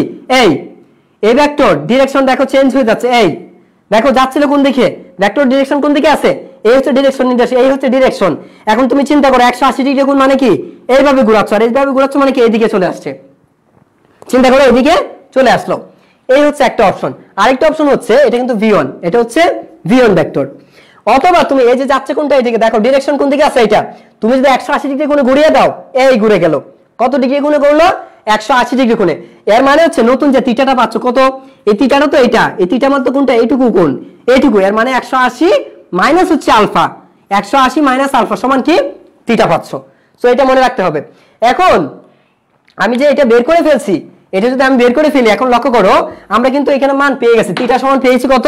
Alpha minus 180 minus 180 minus alpha পেয়েছি আমরা। তো আমরা কিন্তু এটা পেয়ে গেছি, এই যে মধ্যবর্তী কোণ এটা হচ্ছে 180 মাইনাস আলফা। এদের লব্ধিটা এখন সামান্তরিক সূত্র অ্যাপ্লাই করি। এখন সামান্তরিক সূত্র যদি আমরা অ্যাপ্লাই করি, চিন্তা করো তাহলে কি পাচ্ছি? তাহলে লক্ষ্য করো লব্ধিটা কোথায় যাবে? লব্ধি আপেক্ষিক বেগ, এখন যেটা এই যে লব্ধি হচ্ছে এটাই হচ্ছে আমাদের বিআর, এটাই হচ্ছে আমাদের বিআর বা আপেক্ষিক বেগ। তাহলে তোমাকে যদি বলা হয়, এখন তোমাকে যদি বলা হয় যে এখানে কি পাচ্ছি লক্ষ্য করো, এখানে যদি তোমাকে বলা হয় যে এখানে লব্ধিটা যেটা পাচ্ছি ভিআর, তোমাকে যদি এটা বলে জি V1 এর সাপেক্ষে, V1 এর সাপেক্ষে এর সাপেক্ষে কি করছো তুমি V2 এর আপেক্ষিক বেগ কত, এর আপেক্ষিক বেগ, তাহলে দেখো V1 এর সাপেক্ষে V2 এর আপেক্ষিক বেগ, এর মানে হচ্ছে VR, ধরো হচ্ছে VR, এই যে এটা আপেক্ষিক হচ্ছে এটা, এর মানে আমি কি বলেছিলাম যার সাপেক্ষে বলবে তুমি তাকে বাদ দিয়ে দিবা, ঠিক আছে, যার সাপেক্ষে বলবো তুমি তাকে বাদ দিয়ে দিবা। কার সাপেক্ষে বলছি আমি V2 V1 এর, তার মানে হচ্ছে এই দেখো V2, কিন্তু এখানে V2 মানে কত মাইনাস V2, কিন্তু V2 মানে কত মাইনাস V2, মাইনাস সূত্রের মাইনাস, সূত্রে হচ্ছে মাইনাস, তো সূত্রের মাইনাস যদি হয় কত বিয়োগ করবা তুমি V1 বিয়োগ করছো, তাহলে এই যে এই দুইটা হচ্ছে কি, এই দুইটাই হচ্ছে এখানে তাদের আপেক্ষিক বেগ। আবার তুমি যদি এটা হচ্ছে কার আপেক্ষিক বেগ, V2 এর আপেক্ষিক বেগ, V2 এর আপেক্ষিক বেগ। এখন তোমাকে যদি বলে V1 এর সাপেক্ষে V2 এর সাপেক্ষে, V2 এর সাপেক্ষে আপেক্ষিক বেগ, V2 এর সাপেক্ষে চিন্তা করো V2 এর সাপেক্ষে V1 এর আপেক্ষিক বেগ, V2 এর সাপেক্ষে V1 এর আপেক্ষিক বেগ কত, V2 এর সাপেক্ষে V1 এর আপেক্ষিক বেগ কত, এর মানে কত হবে, সেটা হবে তোমার, এটা বলে দিচ্ছি, সেটা হবে VR ইকুয়াল টু সেম হবে, ধরো এটা হবে VR, এখানে এর রেজাল্টেন্টটা একই থাকবে, VR ইকুয়াল টু হবে লক্ষ্য করো V1 minus V2, V1 minus V2, এর মানে হচ্ছে V1 প্লাস V2, সো দেখো যে তুমি যখন বলেছি, আমি যখন বলছি V1 এর সাপেক্ষে V2 এর আপেক্ষিক বেগ, V1 এর সাপেক্ষে V2, যেহেতু V1 এর সাপেক্ষে বলছি তার মানে V2 থেকে V1 টা বাদ দিয়ে দাও।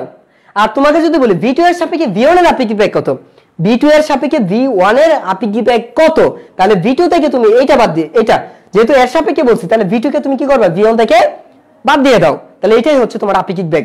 এখন এই আপেক্ষিক বেগটা কিভাবে বের করব, তাহলে তোমরা একটা চিন্তা করো, ভেক্টরের ক্ষেত্রে আমরা কি জানি, ভেক্টর যোগ বলতে, ভেক্টর বিয়োগ বলতে কি বুঝি, ভেক্টর যোগ বুঝি আমরা, ভেক্টর বিয়োগ বলতে আমরা কি বুঝি, ভেক্টরের যোগ। তাহলে অ্যাকচুয়ালি আমি এত কিছু চিন্তা না করে আমি যদি চিন্তা করি এটা, তাহলে এখানে রেজাল্টেন্টে কি হবে VR, লক্ষ্য করো VR সমান কি হবে, এখানে দুইটা ভেক্টর, এই যে এটা, তাহলে এখানে যেটা হবে যে লব্ধিটা, এটা লব্ধিটা যদি আমি বের করতে যাই তাহলে এখানে কি আছে এটা, তাহলে এই যে তুমি বসাই, তুমি এইটা বসাও বা এটা বসাও, এইটা অথবা এটা তুমি যাই বসাও না কেন, যাই তুমি বসাও সেখানে কি আসবে, লক্ষ্য করো এই দেখো V1 স্কয়ার প্লাস হবে V2 square plus 2V1 V2।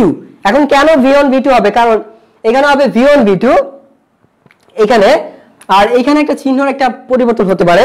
এখন লক্ষ্য করো এখানে কত আসবে cos, এখানে যেটা আসবে cos আলফা, cos 180 মাইনাস কি আসবে আলফা, cos 180 মাইনাস আলফা আসবে। কেন আসবে দেখো, এখন যে এই V1 এবং V2 এর, V1 এবং মাইনাস V2 এর মধ্যবর্তী কোণ কত, এর মধ্যবর্তী কোণ হচ্ছে 180 মাইনাস আলফা, তো 180 মাইনাস আলফা বিদায় এখানে আমি কি লিখবো cos 180 মাইনাস আলফা। তো আশা করি তোমরা এটা বুঝে গেছো, তাই না? যদি এটা বুঝে থাকো, এই যে দেখো আমি কিন্তু এটা ব্যাগটা বের করছি, তাহলে আমরা V1 square plus V2 square বা প্লাস 2V1 V2, আমি এটা মুছে দিচ্ছি, এটা আমি মুছে দিচ্ছি, লিখছি হচ্ছে cos 180 minus alpha, cos 180 minus alpha. তো যারা বুঝতে পেরেছো, দেখো যারা বুঝতে পেরেছো, তো যারা বুঝতে পেরেছো তাদেরকে অফকোর্স ধন্যবাদ জানাই আগে থেকেই আমি। তো এখানে পাচ্ছি কি V2 cos 180 minus alpha. So আমার এই হচ্ছে আমার আপেক্ষিক বেগ, এই হচ্ছে আমার আপেক্ষিক বেগ। সো তোমরা যারা বুঝতে পেরেছো এই হচ্ছে আমার আপেক্ষিক বেগ, যে আমি যদি একটা সাপেক্ষে আরেকটার আপেক্ষিক বেগ নির্ণয় করি, এটা হচ্ছে ভেক্টর নিয়মে আমি ভেক্টর যোজনে বের করতে হবে, অর্থাৎ দুইটা ভেক্টর বিয়োগফলে হচ্ছে আপেক্ষিক বেগ, দুইটা ভেক্টরের ভেক্টর বিয়োগফলে হচ্ছে কি আপেক্ষিক বেগ। তো আমরা যেটা করব এইখানে এটা করব না, আমরা যেটা করব ভেক্টর বিয়োগের ক্ষেত্রে সেটা হচ্ছে সবসময় মনে রাখবা, দুইটা ভেক্টর যদি যায়, দুইটা ভেক্টর আমরা তো এরকম ভাবে দেখাবো না, আমরা এরকম ডিরেকশন দেব না, আমরা কোনো ডিরেকশন না দিয়ে আমরা দুইটা ভেক্টর যখন যাবে, দুইটা ভেক্টর যখন এই ধরো দুইটা ভেক্টর যাচ্ছে কত ডিগ্রি কোণে, 180 ডিগ্রি কোণে ধরছে, এখানে যে আলফা কোণে যাচ্ছে, তো আলফা কোণে যদি যায় একটা এদিকে আরেকটা যদি এদিকে যায়, তাহলে আমরা যেটা করব, এটা যদি পি ভেক্টর এটা যদি কিউ ভেক্টর হয়, তাহলে তাদের যে আপেক্ষিক বেগ সেটা হচ্ছে p মাইনাস কিউ। এই আপেক্ষিক বেগ কার, p মাইনাস কিউ। এখানে যদি চিন্তা করো p মাইনাস কিউ যদি, তার মানে কার আপেক্ষিক বেগ, p এর আপেক্ষিক বেগ, p এর আপেক্ষিক বেগ মানে pq, p এর আপেক্ষিক বেগ কত, p মাইনাস কিউ। কারণ আগেই বলেছিলাম যার সাপেক্ষে করছো তারটা তুমি বিয়োগ করছো, এখন যেহেতু দুইটা ভেক্টর রাশি তার মানে কি করবে, এই যেটা এর এটা মানে কি, এটা মানে কি জানো তোমরা, p plus minus Q, P plus মানে কি, এটা তুমি এভাবে লিখতে পারো না, চিন্তা করো এই মাইনাস কিউ এভাবে লেখা যায় না, এইভাবে তোমাদের লিখে এই সামান্তরিক সূত্র বসায় দিলেই তোমরা রেজাল্টটা অর্থাৎ আপেক্ষিক বেগ তুমি বের করে ফেলবা।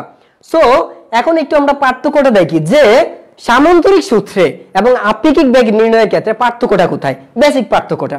তো বেসিক পার্থক্যটা যে সামান্তরিক সূত্র হচ্ছে পি স্কয়ার প্লাস হচ্ছে Q square plus 2v1 v2 pq cos alpha, pq cos alpha. এর মানে বেসিক পার্থক্যটাই হচ্ছে এখানে এই যে পার্থক্য cos, এখানে হচ্ছে cos 180 ডিগ্রি মাইনাস আলফা করতে হবে, আর এখানে শুধু আলফা 180 ডিগ্রি মাইনাস আলফা, এখানে হচ্ছে শুধুমাত্র আলফা।